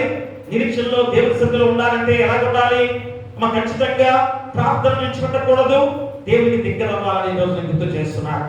రెండోది దానిలో ఏమన్నాడు? దేవుని సన్నిధిలో ఏం జరుగుతుంది? కృప జరుగుతుంది. మా సమయానుకూల సహాయము లభిస్తుంది అని ఈ రోజు గుర్తు చేస్తున్నాడు. చూసారా, దేవుని సన్నిధిలో ఏం లభిస్తుందో నీకు గుర్తు చేస్తున్నాడు. కాబట్టి నిరీక్షణలో ఉన్న మనందరం కూడా ప్రార్థన విడిచిపెట్టకూడదు, దేవునికి దగ్గరగా ఉండాలి. మరి దేవుని సన్నిధిలో ఏం జరుగుతుంది? కృప జరుగుతుంది, మా సమయానుకూల సహాయము లభిస్తుంది. అదే 46వ సంకీర్తనలో చదువుకున్నాం ఒకసారి. కీర్తన గ్రంథంలో 46వ సంకీర్తన 1వ వచనం చదవండి. 1వ వచనం. దేవుడు మనకు దేవుడు మనకు ఆశ్రయమును దుర్గమునై ఉన్నాడు. ఆపత్కాలంలో ఆయన నమ్మకం తగిన సహాయకుడు. చాలండి ప్రియరా, దేవుడు మనకు ఆశ్రయమును దుర్గమునై ఉన్నాడు. ఆపత్కాలంలో ఆయన నమ్మకం తగిన సహాయకుడు. ప్రియరా, ఆయన లోకీయుల రాసిన పత్రిక చూడండి ఒకసారి 12వ అధ్యాయము. అపోస్తలుడైన పౌలు రోమాపత్రిక 12వ అధ్యాయము 12వ వచనాన్ని చదవండి. 12వ వచనం. నిరీక్షణ గలవారై సంతోషించుచు సమయందు ఓర్పు గలవారై ప్రార్థన యందు పట్టుదల కలిగి ఉండుడి. ప్రియరా, చూడండి ఎంత గొప్ప మాట. నిరీక్షణ గలవారై సంతోషించుచు సమయందు ఓర్పు గలవారై ప్రార్థన యందు పట్టుదల కలిగి ఉండుడి. అదే నిరీక్షణలో దేవుని అనుభవం అనే అంశం ద్వారా ఆ అనుభవం ఎలాగా మనం పొందుకోవాలి? మా ఆశ కలిగి ఉండాలి. రెండోది దేవుని సన్నిధిలో ఉండాలి. ఖచ్చితంగా మనం చేయాల్సిన బాధ్యత. ఇక మూడోదిగా నిరీక్షణలో యేసుపై నమ్మకం పెంచాలి. చూసారా, నిరీక్షణలో ఏం కలిగి ఉండాలి? ఆశ కలిగి ఉండాలి. నిరీక్షణలో ఏం కలిగి ఉండాలి? దేవుని సన్నిధిలో ఉండాలి. నిరీక్షణలో ఏమి ఉండాలి? యేసుపై నమ్మకం ఉంచాలి. ఈ మూడు మాటలు చాలా జాగ్రత్తగా ఆలోచన చేసుకుంటే మా నిరీక్షణలో దేవుని అనుభవం నువ్వు కూడా పొందుకొని ఎంత శక్తివంతుడిగా ఉంటావో గుర్తు చేస్తున్నాను. చూడండి, యోహాను సువార్త 14వ అధ్యాయంలో 11వ వచనాన్ని చదువుకుందాం. తండ్రి యందును నేనును నా యందు తండ్రియు ఉన్నామని నమ్ముడి, లేదా ఈ క్రియ నిమిత్తమైనను నన్ను నమ్ముడి. ప్రియరా, ఎంత భరోసా ఇస్తూ అయ్యా నా యందు నమ్మకం ఉంచండి, లేకపోతే నేను చేసిన క్రియ ద్వారా అయినా నన్ను నమ్ముడి. ఇంత గొప్ప క్రియ యేసుక్రీస్తు ద్వారా చేయుండగా దాన్ని కూడా నమ్మవా? ఇంత గొప్ప త్యాగం శిలువలో బలియాగంగా అర్పించుకున్న సంఘటన మనందరం ప్రత్యక్షంగా చూసినా కానీ నమ్మవా? ప్రియమరా, ఈరోజు శిష్యులు అలాంటి స్థితిలోనే ఉన్నారు. శిష్యులు భయంతో ఉన్నారు. మా యేసు మరి ఏ విధంగా చెప్పిన ఈ మాటల ద్వారా ఏమని చెప్పాడు అక్కడ? మీ హృదయము కలవరపడకూడదు. ఎందుకంటే పైన అధ్యాయంలో మీకు చెబుతున్న 13వ అధ్యాయంలో అలా చెప్పిన మాటలు కనుక అవన్నీ కూడా గుర్తు చేసుకునేసరికి శిష్యులందరికీ కూడా భయపడుతూ ఉన్నారు. ఆ భయపడుతున్న సందర్భంలో 14వ అధ్యాయంలో యేసుక్రీస్తు వారు స్వయంగా శిష్యులు చెబుతున్నారు ఏమని? మీ హృదయము కలవరపడకూడదు, దేవుని యందు విశ్వాసం ఉంచున్నారు, నా యందును విశ్వాసం ఉంచుడి. వినరా, చూడండి, నిరీక్షణలో మన హృదయం కలవబడుతుంది, కానీ యేసు మనకు శాంతినిచ్చే గొప్ప దేవుడిగా ఈ మాటలు మనకు ఎంత భరోసా ఇస్తున్నాయి కదా. ఆ రోజుల్లో ఏమంటారు చూడండి అక్కడ, యేసు నేనే మార్గమును సత్యమును జీవమును, నా ద్వారానే తప్ప ఎవరునూ తండ్రి యొద్దకు రాడు. వినరా, కాబట్టి ప్రభువు వీడ్కోలు మాటలు శిష్యులను కలవరపరిచింది. ఇదేంటి? ఈయన మరణానికి వెళ్తున్నానని చెబుతున్నాడు, శిలువ బలియాగంగా అర్పించుకోబోతున్నానని చెబుతున్నాడు. మరి ఈయన మరణిస్తే నా పరిస్థితి ఏంటి?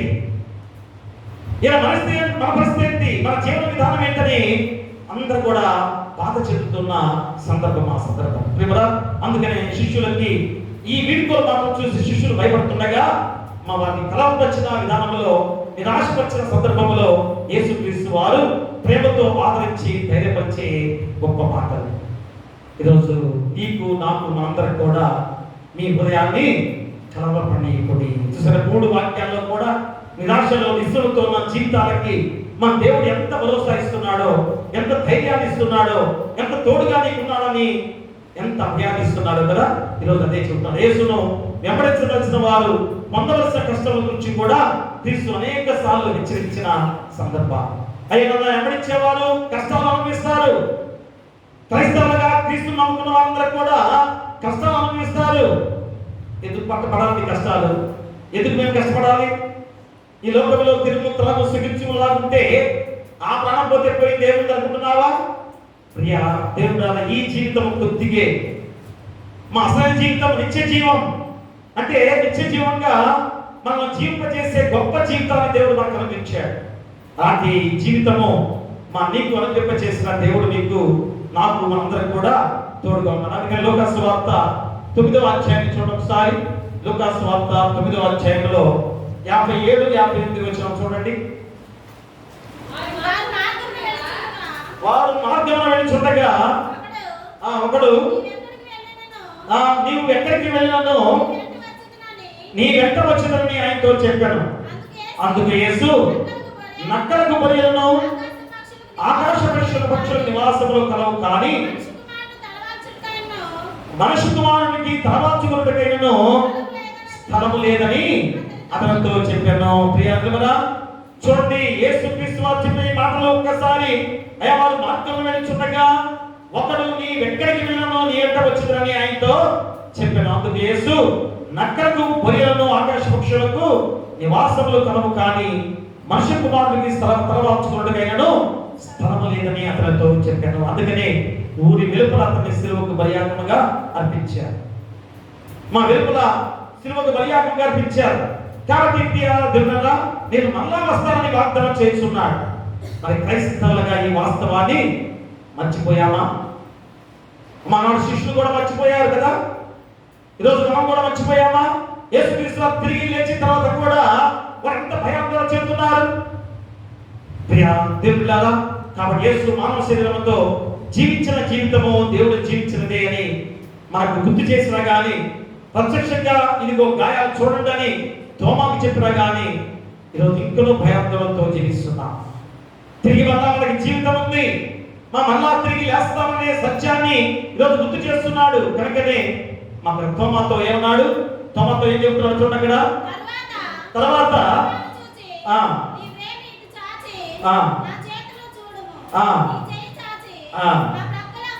నా పక్కలో నుంచి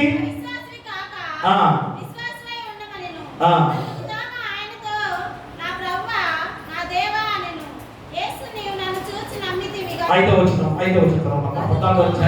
అందుకు తోమా, ప్రభువా ఎక్కడికి వెళుచున్నావో మాకు తెలియదే, ఆ మార్గమే నాకు తెలియదని ఆయన అడుగుగా, యేసు నేనే మార్గమును సత్యమును జీవమును, నా ద్వారానే తప్ప ఎవడును తండ్రి యొద్దకు రాడు. మీరు నన్ను ఎరిగింటే నా తండ్రిని ఎరిగిందురు, ఇప్పటి నుండి మీరు ఆయనను ఎరుగుదురు, ఆయనను చూచి ఉన్నారని చెప్పాను. చూడండి, శిష్యులకు ఎలాంటి భరోసా ఇస్తున్నాడు దేవుడు. అలాగనే తర్వాత ఇంకొక శిష్యుడు వచ్చాడు. ఎవరు? పిలుపు వచ్చాడు. చూడప్పుడు పిలుపు, ప్రభువా తండ్రిని మాకు కనబరచుము, మాకు అంతే చాలునని ఆయనతో చెప్పగా యేసుక్రీస్తు సమాధానం ఇస్తున్నాడు. ఏమని? పిలుపు, నేను ఇంతకాలము నీ యొద్ద ఉండినను నీవు నన్ను ఎరగవా? నన్ను చూచిన వాడు తండ్రిని చూచి ఉన్నాడు గనక తండ్రిని మాకు కనబరచుమని ఎలా చెప్పుచున్నావు? తండ్రి యందు నేనును నా యందు తండ్రియు ఉన్నామని నీవు నమ్మకలేదా? నేను నీతో చెప్పుచున్న మాటలు నా అంతట నేనే చెప్పుటలేదు, తండ్రి నా యందు నివసించుచు తన క్రియలు చేయుచున్నాడు. ప్రియరా, చూడండి, పిలుపుతో ఎవరికి చెప్పని గొప్ప జవాబు ప్రభువు తెలియజేస్తున్నాడు. ప్రియరా, అతను యేసుకు ఆ సమస్యను తీసుకునేందుకు భయపడలేదు. మా చూడండి, దేవుని అడగడానికి భయపడలేదు. ఒక సమస్యను ఖచ్చితంగా అడిగినవాడు పిలుపు. చూడండి ఎంత గొప్ప శిష్యుడిగా ఉన్నాడో పిలుపు గురించి కూడా మనం గుర్తు చేస్తున్నాం. ఎందుకంటే మా పిలుపు భయపడలేదు, సిగ్గుపడలేదు. మా పిలుపు ప్రస్తుత విశ్వాసులకు మార్గదర్శిగా ఉన్నవాడు. కాబట్టి ఈరోజు మనం కూడా విశ్వాసం కనుక మన దేవుణ్ణి ఎలా అడగాలి, ఏ విధంగా అడగాలో పిలుపు ఒక మార్గదర్శిగా మనకున్నాడు. అందుకనే పిలుపు ఎలాంటి వాడు? పరిచయదారుడు. నతనయేలును కనుగొని ఏ రీతిగా అతను దేవుని దగ్గరికి తీసుకొచ్చిన వాడు. అతను ఏమన్నాడు? నజరేతులో మంచి ఏదైనా రాగలదా అన్నాడు. కానీ పిలుపు ఏదైనా నతనయేలు కూడా తీసుకెళ్లి యేసుక్రీస్తు వారికి పరిచయం చేశాడు. ఇక్కడ చాలా మందిని కూడా యేసుక్రీస్తు వారి దగ్గరికి తీసుకెళ్లాడు. నీకు వారిని కదా ప్రియులా. అలాగే తర్వాత అతడు మంచి గణాంకుడు, లెక్క కట్టేవాడు. మంచి గణాంకుడు. ఎప్పుడంటే 5,000 మందికి ఆహారం పెట్టే సమయంలో యేసుక్రీస్తు వారు పిలుపుని అడిగాడు, ఎంతమంది ఉన్నారు అంటే పిలుపు మంచి లెక్కలు పెట్టేవాడు, గణాంకుడు. మా ఇంట్లో ఆయనలో ఉన్న గొప్ప లక్షణం ఏంటి? మంచి సలహాదారుడు. మాకు చాలా చక్కటి సలహాలు ఇచ్చేవాడు. 12వ అధ్యాయం యోహాను సువార్త 20:22 వచనాలండి. ఆ పండుగలో ఆరాధింపవచ్చిన వారిలో కొందరు గ్రీసు దేశస్థులుండేవి. వారు గలిలయలోని బెత్సయిదా వాడైన ఫిలిప్పు వద్దకు వచ్చిరి. అయ్యా, మేము యేసును చూడగలుగుతున్నామని ఎంతో చెప్పగా ఫిలిప్పు వచ్చి ఆంద్రేతో చెప్పాను. ఆంద్రేయు ఫిలిప్పును వచ్చి యేసుతో చెప్పింది. చూసారు ఎంత గొప్ప సలహాదారుడు. అమ్మ ఆ సలహాదారుడు ఎలాంటి వాడు? అమ్మ ఏ రీతిగా నేను కనుగొన్నాను కనుక నా గొప్పతనం యేసుక్రీస్తు వారి దగ్గర చెందుకోవాలని ఏ మాత్రం అనుకోకుండా ఆంద్రేయుని తోడుగా తీసుకెళ్లి వారందరూ కూడా యేసుక్రీస్తు వారి దగ్గర పరిచయం చేసిన గొప్ప సలహాదారుడుగా ఉన్నవాడు. అంటే అతను మంచిగా ప్రశ్నించేవాడు కూడా ఈరోజు మనం గుర్తు చేస్తున్నాడు కదా. 14వ అధ్యాయంలో 8-9 వచనాల్లో ఎంతటి ప్రశ్న! ఆ ప్రశ్న దేవునికి ఇష్టం కాకుండా ఉండే ప్రశ్న కాదు, మా శోధించే ప్రశ్న కాదు, పరిశోధించే ప్రశ్న, మా తెలుసుకోవాల్సిన ప్రశ్న వేస్తున్నాడు యేసుక్రీస్తు వారు. కాబట్టి ఎంత గొప్ప గుణలక్షణాలు ఫిలిప్పులో ఉన్నాయో మనం గుర్తెరగా. అందుకనే మరి ఆధ్యాత్మిక సత్యం ఏంటంటే మనం మార్గం తెలియక భయపడతాం కదా, కానీ యేసే మార్గం కాబట్టి పరిస్థితులు అర్థం చేసుకోకపోయినా ఆయన నమ్మితే చాలు అని రోజు నేను గుర్తు చేస్తున్నారు. అందుకని యోహాను సువార్త 16వ అధ్యాయంలో 33వ వచనంలో మనం గుర్తు చేస్తున్నాం. చూడండి అక్కడ 33వ వచనంలో, నా యందు మీకు సమాధానం కలిగినట్లు ఈ మాటలు మీతో చెప్పుచున్నా, లోకంలో మీకు శ్రమ కలుగును, ఆయనను ధైర్యం తెచ్చుకొనుడి, నేను లోకమును జయించి ఉన్నానను. నా యందు మీకు సమాధానం కలిగినట్లు ఈ మాటలు మీతో చెప్పుచున్నాను, లోకములో మీకు శ్రమ కలుగును, అయినను ధైర్యం తెచ్చుకొనుడి, నేను లోకమును జయించి ఉన్నాను. ఎన్ని శ్రమలోంచి శోధనలోంచి మా జయించిన యేసుక్రీస్తు వారు ఆయనే చెబుతున్నారు, మీకు సమాధానం కలిగినట్లు ధైర్యంగా ఉండండి, నేను ఆల్రెడీ జయించి ఉన్నాను లోకాన్ని, మీరు కూడా లోకాన్ని జయించాలి. మరి ఎన్నో శోధనలు చుట్టుముడతాయి, ఎన్నో శ్రమలు మనకు సంభవిస్తాయన్నా కానీ వాటిని జయింప చేసుకునే వాడిగా ఉండాలి. కానీ నిరాశతో నిస్సలతో అయ్యా నాకు ఆశ లేదు అని ఇర్మియా ప్రవక్త కూడా మొట్టమొదటి అనుకున్న మాట కదా.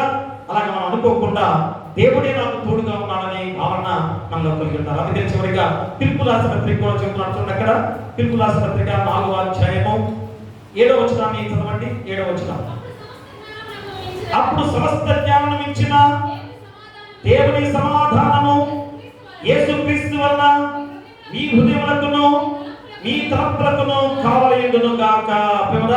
సమస్త జ్ఞానం ఇచ్చిన దేవుని సమాధానము యేసుక్రీస్తు వలన మీ హృదయములకును మీ తలంపులకును కావలయుండును. ఖచ్చితంగా ఆయన నమ్మితే ఆయన సమాధానం మనకిచ్చే దేవుడుగా, మన హృదయాలకి మన తలంపులకు కూడా కావలయుండే దేవుడు. ప్రియమైన విశ్వాసులారా, ప్రియమైన బిడ్డలారా, నిరీక్షణ మన జీవితంలో ఈ 3 లేఖనాల ద్వారా మన తప్పనిసరి ఈరోజు నిరీక్షణ అనేది మన జీవితంలో కలిగి ఉండాల్సిన బాధ్యత.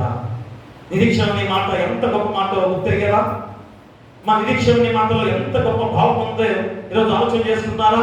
ఖచ్చితంగా ఆ నిరీక్షణ వృధా కాదని ఈరోజు నీకు చెబుతున్నాడు. కాబట్టి ఈరోజు ఈ 3 లేఖన భాగాల ద్వారా మనం నేర్చుకున్నది ఏం చెప్పడం? ఒకసారి నిరీక్షణలో ఏం చేయాలి? ఆశను నిలుపుకోవాలి. రెండవది నిరీక్షణలో దేవుని సన్నిధిలో ఉండాలి. నిరీక్షణలో యేసు మీద నమ్మకం ఉంచాలి. చెప్పండి ఒకసారి. నిరీక్షణలో ఆశను నిలుపుకోవాలి. రెండవది నిరీక్షణలో దేవుని సన్నిధిలో ఉండాలి. మూడవది నిరీక్షణలో యేసు మీద నమ్మకం పెంచాలి. అది నిరీక్షణలో దేవుని అనుభవం. మా ఈరోజు మన అనుభవం కూడా దేవుని అనుభవమే కదా. మన కొరకే శిలువ బలియాగంగా అర్పించుకొని మనం రక్షించాడంటే ఆ దేవుని అనుభవం మనకి అనుభవింప చేశారు. అనుభవంలో మనం ఉన్నాం కనుక ఎలా ఉండాలి? ఈరోజు ఆ పరిశుద్ధత, నీతివంతమైన జీవితంతో జీవించాల్సిన బాధ్యత మనపై ఉంది. అప్పుడే ఖచ్చితంగా మనం ఇప్పుడు ఆ నిరీక్షణలో ఉన్నాం కనుక మాకు ఖచ్చితంగా ఎన్నో శోధనలు వస్తాయి. ఉద్యోగ విషయంలో కానీ, మా ఆరోగ్య విషయంలో కానీ, కుటుంబ సమస్యల విషయంలో కానీ, ప్రార్థన సమాధానం విషయంలో కానీ, మా ఇంట్లో లోకపరంగా ఎన్నో సమస్యలు, శోధనలు కదా. ఇవన్నీ కూడా నిరీక్షణ ఉన్నప్పుడు మాకన్నీ కూడా ఇలాంటి శోధనలు, శ్రమలు సంభవిస్తూ ఉంటాయి. అవన్నీ కూడా జయించుకోవాల్సిన బాధ్యత మనపై ఉంది కదా. ఉద్యోగం రాదు అనుకుంటారు కదా, అయ్యా నాకేం ఉద్యోగం వస్తుందని నిరాశపడుతుంటారు. ఖచ్చితంగా మీరు చదువుకుంటే ఆ దానిలో మంచి ర్యాంక్ సాధిస్తే ఉద్యోగం రాదా? అదే జయించుకోవడం అంటే కదా. అలాగనే ఆరోగ్య విషయంలో కూడా మా ఆరోగ్యాన్ని కాపాడుకోమని దేవుడు ప్రకృతి మనకి ఇచ్చాడు కదా. ఏదైనా తోట ఎందుకు ఇచ్చాడు? మా చక్కని ఆరోగ్యంగా ఉంచమని చెప్తే అది ఆ భయంకరమైన ఒక్క చెట్టు పొలాన్ని మీరు తినద్దయ్యా. ఆ ఏదైనా తోట అంతా కూడా ప్రకృతిని మీ కొరకు ఏర్పాటు చేశారు. ఎంత మంచి ఆహారం దేవుడు ఇచ్చాడు కదా ప్రకృతిలో. మా ఈ యొక్క ఎండాకాలంలో ఎలాంటి ఆహారం ఇస్తాడు దేవుడు? మామిడి చెట్లు కదా, మామిడి ఫలాలు ఎంత తీపిదనం దాంట్లో ఉందో. మా ఇంత ఎండలో కూడా ఎంత చక్కని ఫలాలు పడతాయి కదా. ఇంకా సపోటాలు ఇంకా ఏదో వస్తాయి. ఒక్కొక్క కాలానికి ఒక్కొక్క చక్కటి ప్రకృతిలో దేవుడు ఎలాంటి ఆహారం మనకు అందిస్తున్నాడు ప్రియమరా? అంటే ప్రకృతిని దేవుడు మన కొరకే సృష్టించిన దేవాది దేవుడు. మరి దాన్ని చక్కగా ఆస్వాదించుకొని హ్యాపీగా బిడ్డలతో సంతోషంగా ఉండాలి కదా. కానీ ఈరోజు భయంకరమైన మద్యం ఎంత భయంకరంగా తెలుసు కదా.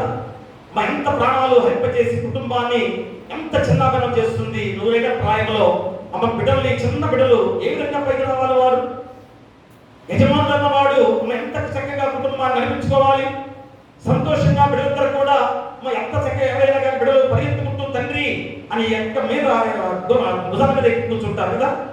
కష్టపడి పని చేసుకుని వస్తుండగా బిడ్డలు పరిగెత్తుకుంటూ వెళ్ళి భుజాల మీద ఎక్కి కూర్చుంటారు. ఆ ప్రేమ అనురాగాలు మా బిడ్డల్లో కోల్పోయిన సందర్భాలు మరి ఎవరు తెచ్చుకున్నారా? అవి వద్దన్నా కానీ ఎంత భయంకర విధానాలు ఈరోజు. అదే మాకు పానీయం, అదే మాకు అమృతం అంటూ భయంకరంగా చిన్న బిడ్డలు కూడా అలవాటు చేస్తుంది. ఎంత భయంకరమో తెలియకపోవడం. నా చిన్న బిడ్డలు తాగుతున్నారు 20 ఏళ్ల లోపల, 15 ఏళ్ళ నుంచి 20 ఏళ్ళ లోపల మన బిడ్డలు గంజాయి అలాగే సారాయి తాగుతున్నారంటే పెద్దవారుగా ఎప్పుడైనా గారు భయం చెప్పరా? చిన్న వయసులోనే ప్రాణాలు కోల్పోతున్న విషయాలను గమనించుకొని ఎంత గొప్ప జీవితాన్ని ప్రారంభం చేసుకున్నారో. దేవుడిచ్చిన గొప్ప శరీరం ఇది. ఆయన శరీరం నుంచి మనం సొంతగా నష్టం చేసుకుంటామంటే దేవుడు ఇష్టపడతాడా? అది కూడా భయంకర పాపమే. అగ్నిలో ఆలుతూ పుట్టు చావడం. కాబట్టి ప్రియాదేవుడు ఎంత గొప్ప సంతోషకరమైన జీవితాన్ని దేవుడు ఇస్తున్నాడు. తండ్రిగా, తల్లిగా ఆరోగ్యకరంగా జీవిస్తూ బిడ్డల్ని ఆనందకరంగా పెంచుకుంటూ చక్కగా వారిని నడిపించుకుని దేవుని వారసులుగా చేసుకుంటే మన కుటుంబం ఎంత దీవెనకరంగా ఉండబోతుందో చెబుతున్నాడు. అది ఇప్పుడు దేవుడు మనకు చెబుతుంది ఏంటి? నా యందు మీరు నిరీక్షణ కలిగి ఉండండి. దేవుని కృప ఎప్పటికీ తరగదు, మనల్ని నిత్య జీవంలో నడిపిస్తుంది అని రోజు ఖచ్చితంగా ఈ 3 లేఖన భాగాలను గుర్తు చేస్తున్నాడు. కాబట్టి ఈ కృప మీకు ఉండాలని కోరుతూ మీకును మీ కుటుంబాలకును సదాకాలము దేవుడు తోడైండును గాక. ఆమేన్. సమస్త జ్ఞానం ఇచ్చిన దేవుని సమాధానము యేసుక్రీస్తులో మీ హృదయములకును మీ తలంపులకును కావలియుండును గాక. ఆమేన్. దేవా నా యందు శుద్ధ హృదయము కలుగచేయుము, నాంతరంగములో స్థిరమైన మనసును తనముగా పుట్టించుము. నీ సన్నిధానములో నుండి నన్ను త్రోసివేయకుము. నీ పరిశుద్ధాత్మను నా యొద్ద నుండి తీసివేయకుము. నీ రక్షణ నందా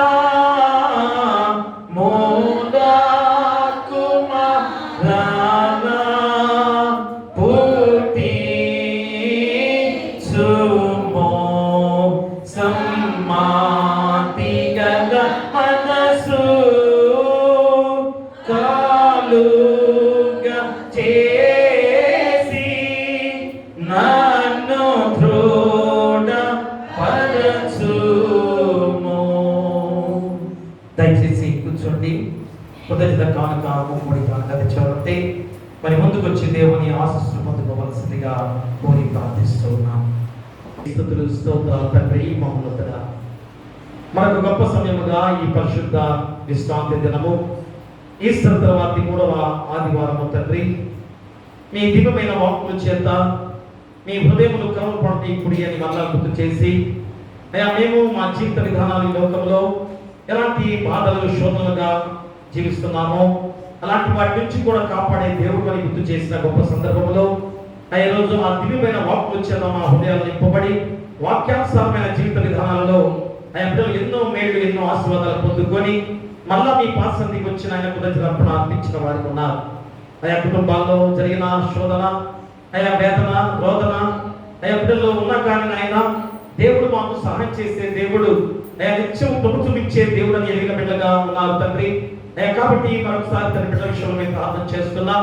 మరి మంచి ధైర్యాన్ని, ఆదరణ దయచేయండి. ఆయా నిరీక్షణతో ఎదురు చూచే బిడ్డలుగా బలపరచమని వ్యక్తులు ప్రార్థన చేస్తున్నాం. ఆరోగ్య విషయంలో కూడా మంచి ఆరోగ్యాలు దయచేయండి. ఎలాంటి ఆరోగ్యతతో వచ్చిన కాపాడి మంచి ఆరోగ్యకరంగా నడిపించిన దేవుడుగా మీరు చేసిన మేలు మర్చిపోకుండా ఈ కాలంలో సమర్పించిన బిడ్డలుగా ఉన్నారేమో.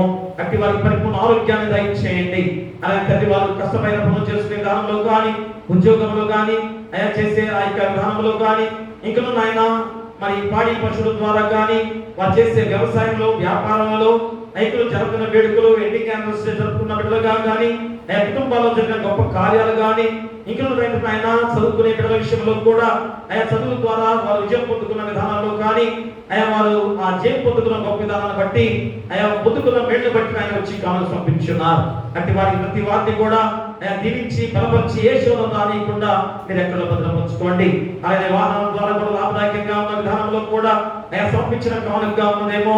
అట్టి వారికి వాహనాల ద్వారా రాకపోకలు మీరు తోడుగా ఉండండి. మరి ఇక్కడ ఆయన ప్రతి విషయంలో కూడా మీరు సహాయం చేసే దేవుడని తెలుసుకున్నారు కనుక, మేలు చేసే దేవుడని తెలుసుకున్నారు కనుక ఈ కృతిని అప్పుడు అర్పించిన వారికి ఉన్నారు. సమర్పించిన ఈ కానుకను బట్టి వారిని, వారి కుటుంబాలను ముప్పలంతులుగా, అరవంతులుగా, నూరంతులుగా ప్రేమించేసి అత్యధిక ఆశీర్వాదాలు ఎండుగా మెండుగా వారిపై కొమ్మరించమని నీ కుమారుడు మా ప్రభువైన యేసుక్రీస్తు ద్వారా వేడుకొంచున్నాము తండ్రి. ఆమేన్. తండ్రి, కుమార, పరిశుద్ధాత్మ త్రియేక దేవుని దీవెన ఇదిగో తండ్రి నీ పాసంలో చేరి వారికి జరిగిన మేలు నిమిత్తం తండ్రి అర్పించిన అర్పణను బట్టి వారికి, వారి కుటుంబాలకును, గృహాలను విశ్వసిన ప్రతి బిడ్డకు కూడా సదాకాలము తోడైండును గాక. ఆమేన్. భాగమునియ వెనుదీతువా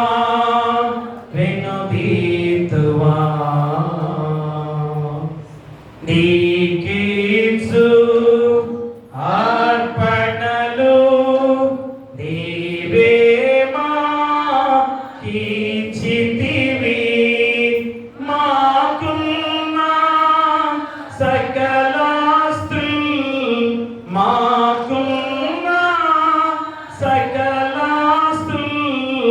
మా ప్రభువా కదా. నీకీసు అర్పణలు నీవిప్పుడు గైకొనుమా.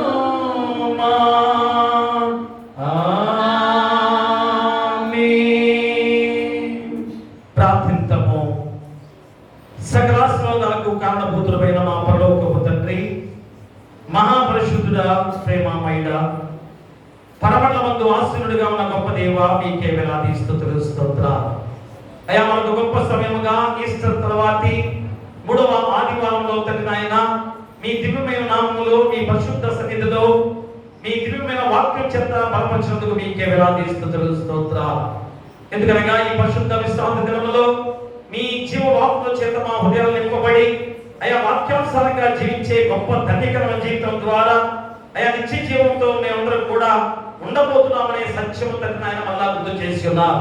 అందుకని ఈ రోజు కూడా అయా నిరీక్షణలో దేవుని అనుభవం అనే అంశం ద్వారా అయా ఎలాంటి అనుభవం పొందిన దేవుడిగా, అయా పరిపూర్ణ మానవుడిగా వచ్చిన యేసుక్రీస్తు వారు అయా నిరీక్షణలో ఎంత గొప్ప అనుభవాన్ని పొందుకొని ఆయన ఈ రోజు అయా తిరిగి మళ్ళా మా దగ్గరికి వస్తామని వాగ్దానం చేసిన దేవాది దేవుడు.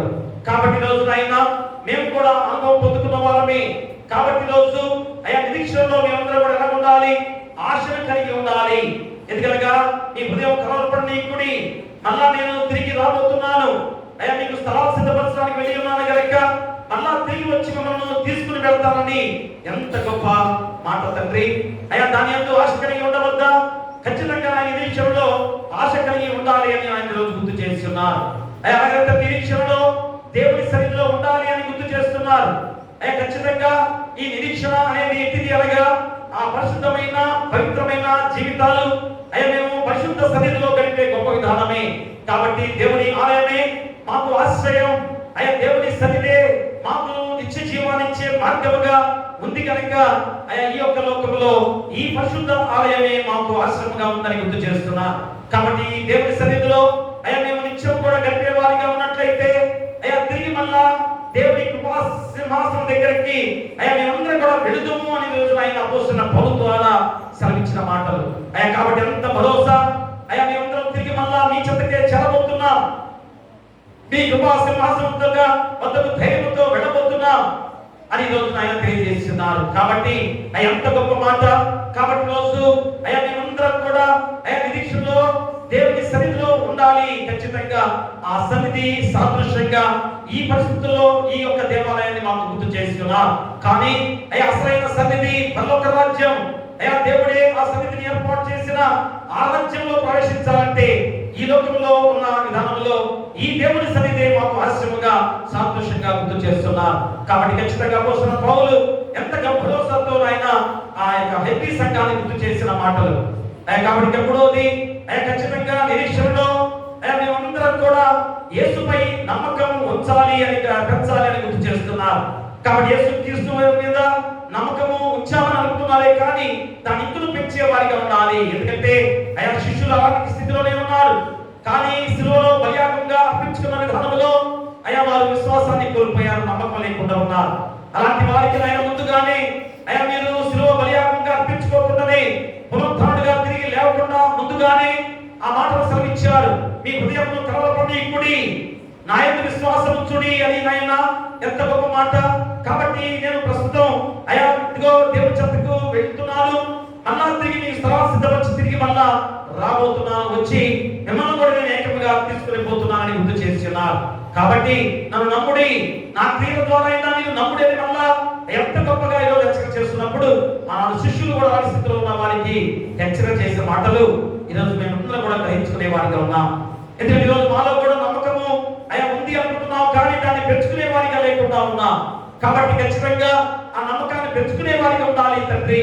ఎందుకంటే ఎన్ని శోధనలు వచ్చినా శ్రమలు వచ్చినా అయ్యో నాకే ఎందుకు జరగాలి, అయ్యా నా కుటుంబంలోని శ్రమ ఎందుకు శోధించాలి, అయ్యా దేవుడు ఉన్నాడా, దేవుడు నన్ను రక్షించాడా, మరి దేవునికి నిత్యం కూడా నేను యాగంగా అర్పించుకున్నాను కదా, దేవుని సన్నిధి నిత్యం కూడా నేను పోతున్నాను కదా, నా కుటుంబంలో ఎందుకు జరగాలి అని అయ్యా బిడ్డలు నిరాశతో ఉన్నారా?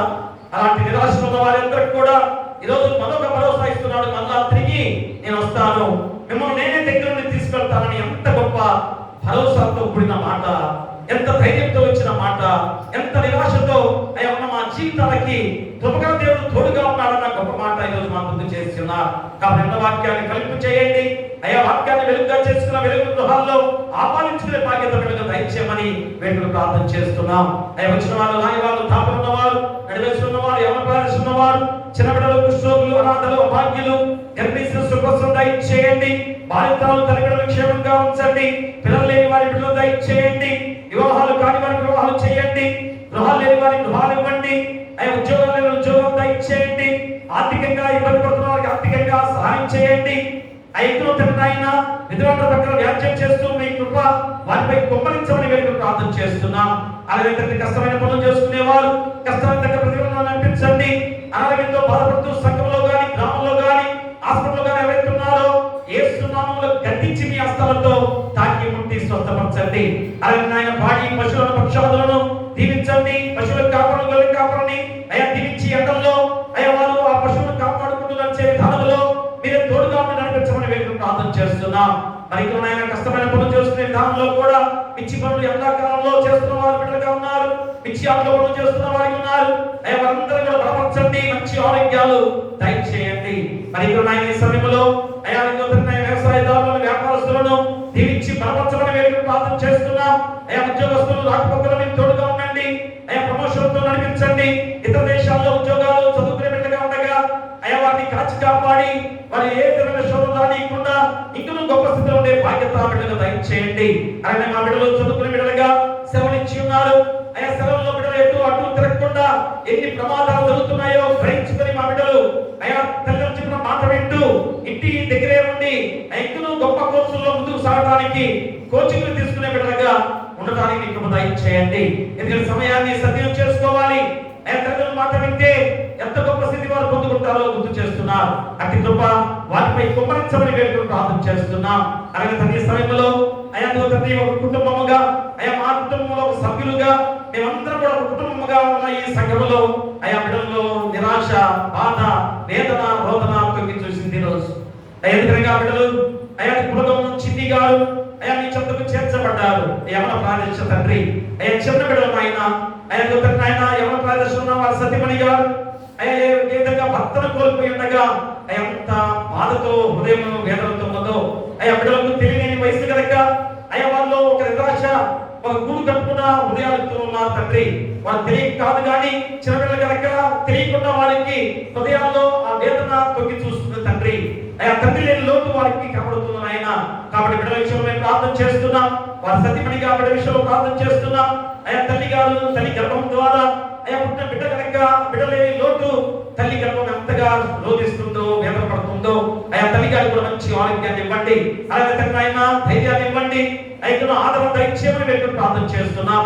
మీరే తోడుగా ఉండి ఆ కుటుంబం పక్షంగా అయ్యా బిడ్డలు ఇద్దరు గొప్ప బిడ్డలుగా చేస్తున్నారని మీకు దయచేయమని వేడుకొని ప్రార్థన చేస్తున్నాం. అయ్యా అనంతపురం కుటుంబాలు ఎంత సహోదర ప్రేమతో అదే ఉన్న బిడ్డలు కన్నీరు అయిపోతున్నారు. అనంతపురం కుటుంబాల్లో తోడి కోడలుగా ఎంత ఐక్యమత్యంతో ఉన్న బిడ్డలు తండ్రి ఈ రోజు వారు ఎంత బాధతో ఉన్న బిడ్డలుగా ఉండగా వాటిని కూడా ధైర్యపరచమని వేడుకొని ప్రార్థన చేస్తున్నాం. అయ్యా మీరే ఆదరించి బలపరిచి వారి కుటుంబాలని ఇంకనూ బలంగా ముందుకు సాగింపచేసి ఎలాంటి శోధన వారికి రానికుండా మీకు దయచేయండి. అయ్యా అంత దుఃఖంలో కూడా అయ్యా దేవుడే మాకు ఆశ్రయమని అయ్యా వారి బిడ్డలు కానీ వారి కుటుంబ సభ్యులు దేవుని సన్నిధికి వచ్చి ఉన్నారు. అది ఎంత దీవెనకరమో అయ్యా దేవుడే మాకు తోడు, మా దేవుడే మాకు ఆశ్రయమని వారి తండ్రి చేరిన గొప్ప బిడ్డలుగా ఉన్నారు. వాటి కృప ధైర్యంతో ముందుకు సాగింపజేసే బాధ్యతతో వారిని నడిపించమని వేడుకొని ప్రార్థన చేస్తున్నాం. అలాగే తండ్రి సంఘంలో అయా నూతన దేవాలయ నిర్మాణం విషయంలో కూడా అయా ఖచ్చితంగా అంతకన్నా గొప్ప దేవాలయ నిర్మాణంతో ముందుకు సాగడానికి మీ కృప దయచేయండి. అలాగే ఆయన మా బిడ్డలందరూ కూడా ఆ పరిశుద్ధ ఆలయంగా నాగపట్నానికి ఆయన బిడ్డలు వెళ్ళి ఉన్నారు. అయా ప్రతి బిడ్డను కూడా దీవించండి. మళ్ళా తిరుగు ప్రయాణంగా కాబోతున్న సమయంలో అయా క్షేమకరంగా వారిని నడిపించండి. ఎలాంటి శోధన వారికి రానియకుండా మీ కృప ద్వారా క్షేమకరంగా గృహాలు నడిపించమని వేడుకొని ప్రార్థన చేస్తున్నాం. అయా సమర్పించిన ఈ కానుకను బట్టి, కృతజ్ఞత కానుకను బట్టి, మొక్కుబడి కానుకలు బట్టి, అయా దశఫలాలు ప్రథమ ఫలాలు తెచ్చిన వారిని బట్టి, ఇప్పుడు బియ్యాన్ని తీసుకొచ్చిన వారిని బట్టి వారిని వారి కుటుంబాలను ముప్పదంతులుగా, అరవంతులుగా, నూరంతలుగా ఫలింపచేయమని వేడుకొని ప్రార్థన చేస్తున్నాం. అలాగే తండ్రి నాయన సండే స్కూల్ను నాయన బలపరచండి. సండే స్కూల్ టీచర్స్ ను బలపరచండి. అలాగే స్థిర సమాజాన్ని అయా బలపరచండి. అయా స్థిర ఆదివారముగా జరుపుకోబోతుండగా, ఉమెన్స్ సండేలు జరుపుకోబోతుండగా మీరే తోడుగా ఉండి నడిపించమని వేడుకొని ప్రార్థన చేస్తున్నాం. అలాగే నాయన బైబిల్ స్టడీ యవనస్తులకి నాయన ప్రతి మంగళవారం కూడా 7 తరగతి చదువుతుండగా ప్రతి యవనస్తులు కూడా మీ పాసతి నడిపించమని వేడుకొని ప్రార్థన చేస్తున్నాం. మా యవనస్తులు దేవుని మార్గంలో నడవాలి. ఎందుకంటే ఈ శోధనలో వస్తున్నాయి. చిన్న ప్రాయంలోనే వారు ఎంత భయంకరమైన జీవితాల్లోకి ముడుగొట్టున్నారో అయ్యా మరొకసారి బిడ్డలందరూ కూడా గ్రహించుకొని దేవుని మార్గమే మాకు కావాలని తీర్మానంతో నడిచే బాధ్యత వారికి దయచేయండి. అలాగే తండ్రి నాయన మా యేసు సంఘాన్ని కూడా అయా మాకు ఆయన జడ్జిలుగా పరిపాలించే విధానంలో చక్కని ఎలక్షన్ గా ఏర్పాటు చేసి అయా జయప్రదంగా ఈ యొక్క ఏఎస్సీని నడిపించుకునే బాధ్యత కూడా దయచేయమని ప్రార్థన చేస్తున్నాం. అలాగే మీ పాస్టర్లో చేరిన ప్రతి బిడ్డను కూడా పేరు పేరు దీవించండి.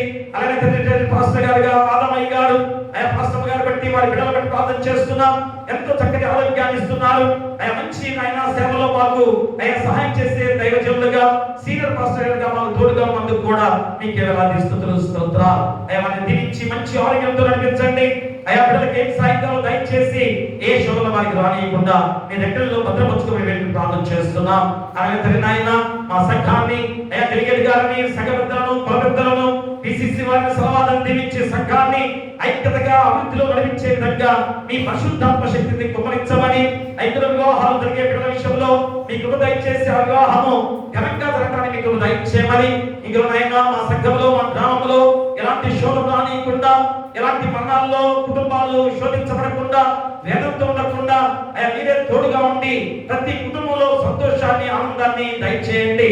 అయా అంతా అలాంటి బాధ్యతలు వారికి కుమ్మరించి ఏ శోధన రానియకుండా మా సంఘం చుట్టూ, గ్రామం చుట్టూ కూడా మీ దేవదూతల కంచెగా ఉంచమని నీ కుమారుడు మా ప్రభువైన యేసుక్రీస్తు ద్వారా వేడుకొంచున్నాము తండ్రి. ఆమేన్. పరలోకమందుల మా తండ్రి, నీ నామం పరిశుద్ధపరచబడును గాక, నీ రాజ్యం వచ్చును గాక, నీ చిత్తం పరలోకమందు నెరవేర్చును భూమి మీద నెరవేరును గాక. మందిన ఆహారం నేడు మాకు దయచేయము. ఆయన అపరాధము చేసిన వారిని మేము క్షమించున్న ప్రకారం మా అపరాధములను క్షమించుము. శోధనను తెగ దుష్టులను తప్పించుము. రాజ్యమును శక్తియు మహిమయు నిరంతరము నీవయ్యున్నవి. ఆమేన్. దయచేసి కూర్చోండి. వివాహ ప్రకటన ఉంది.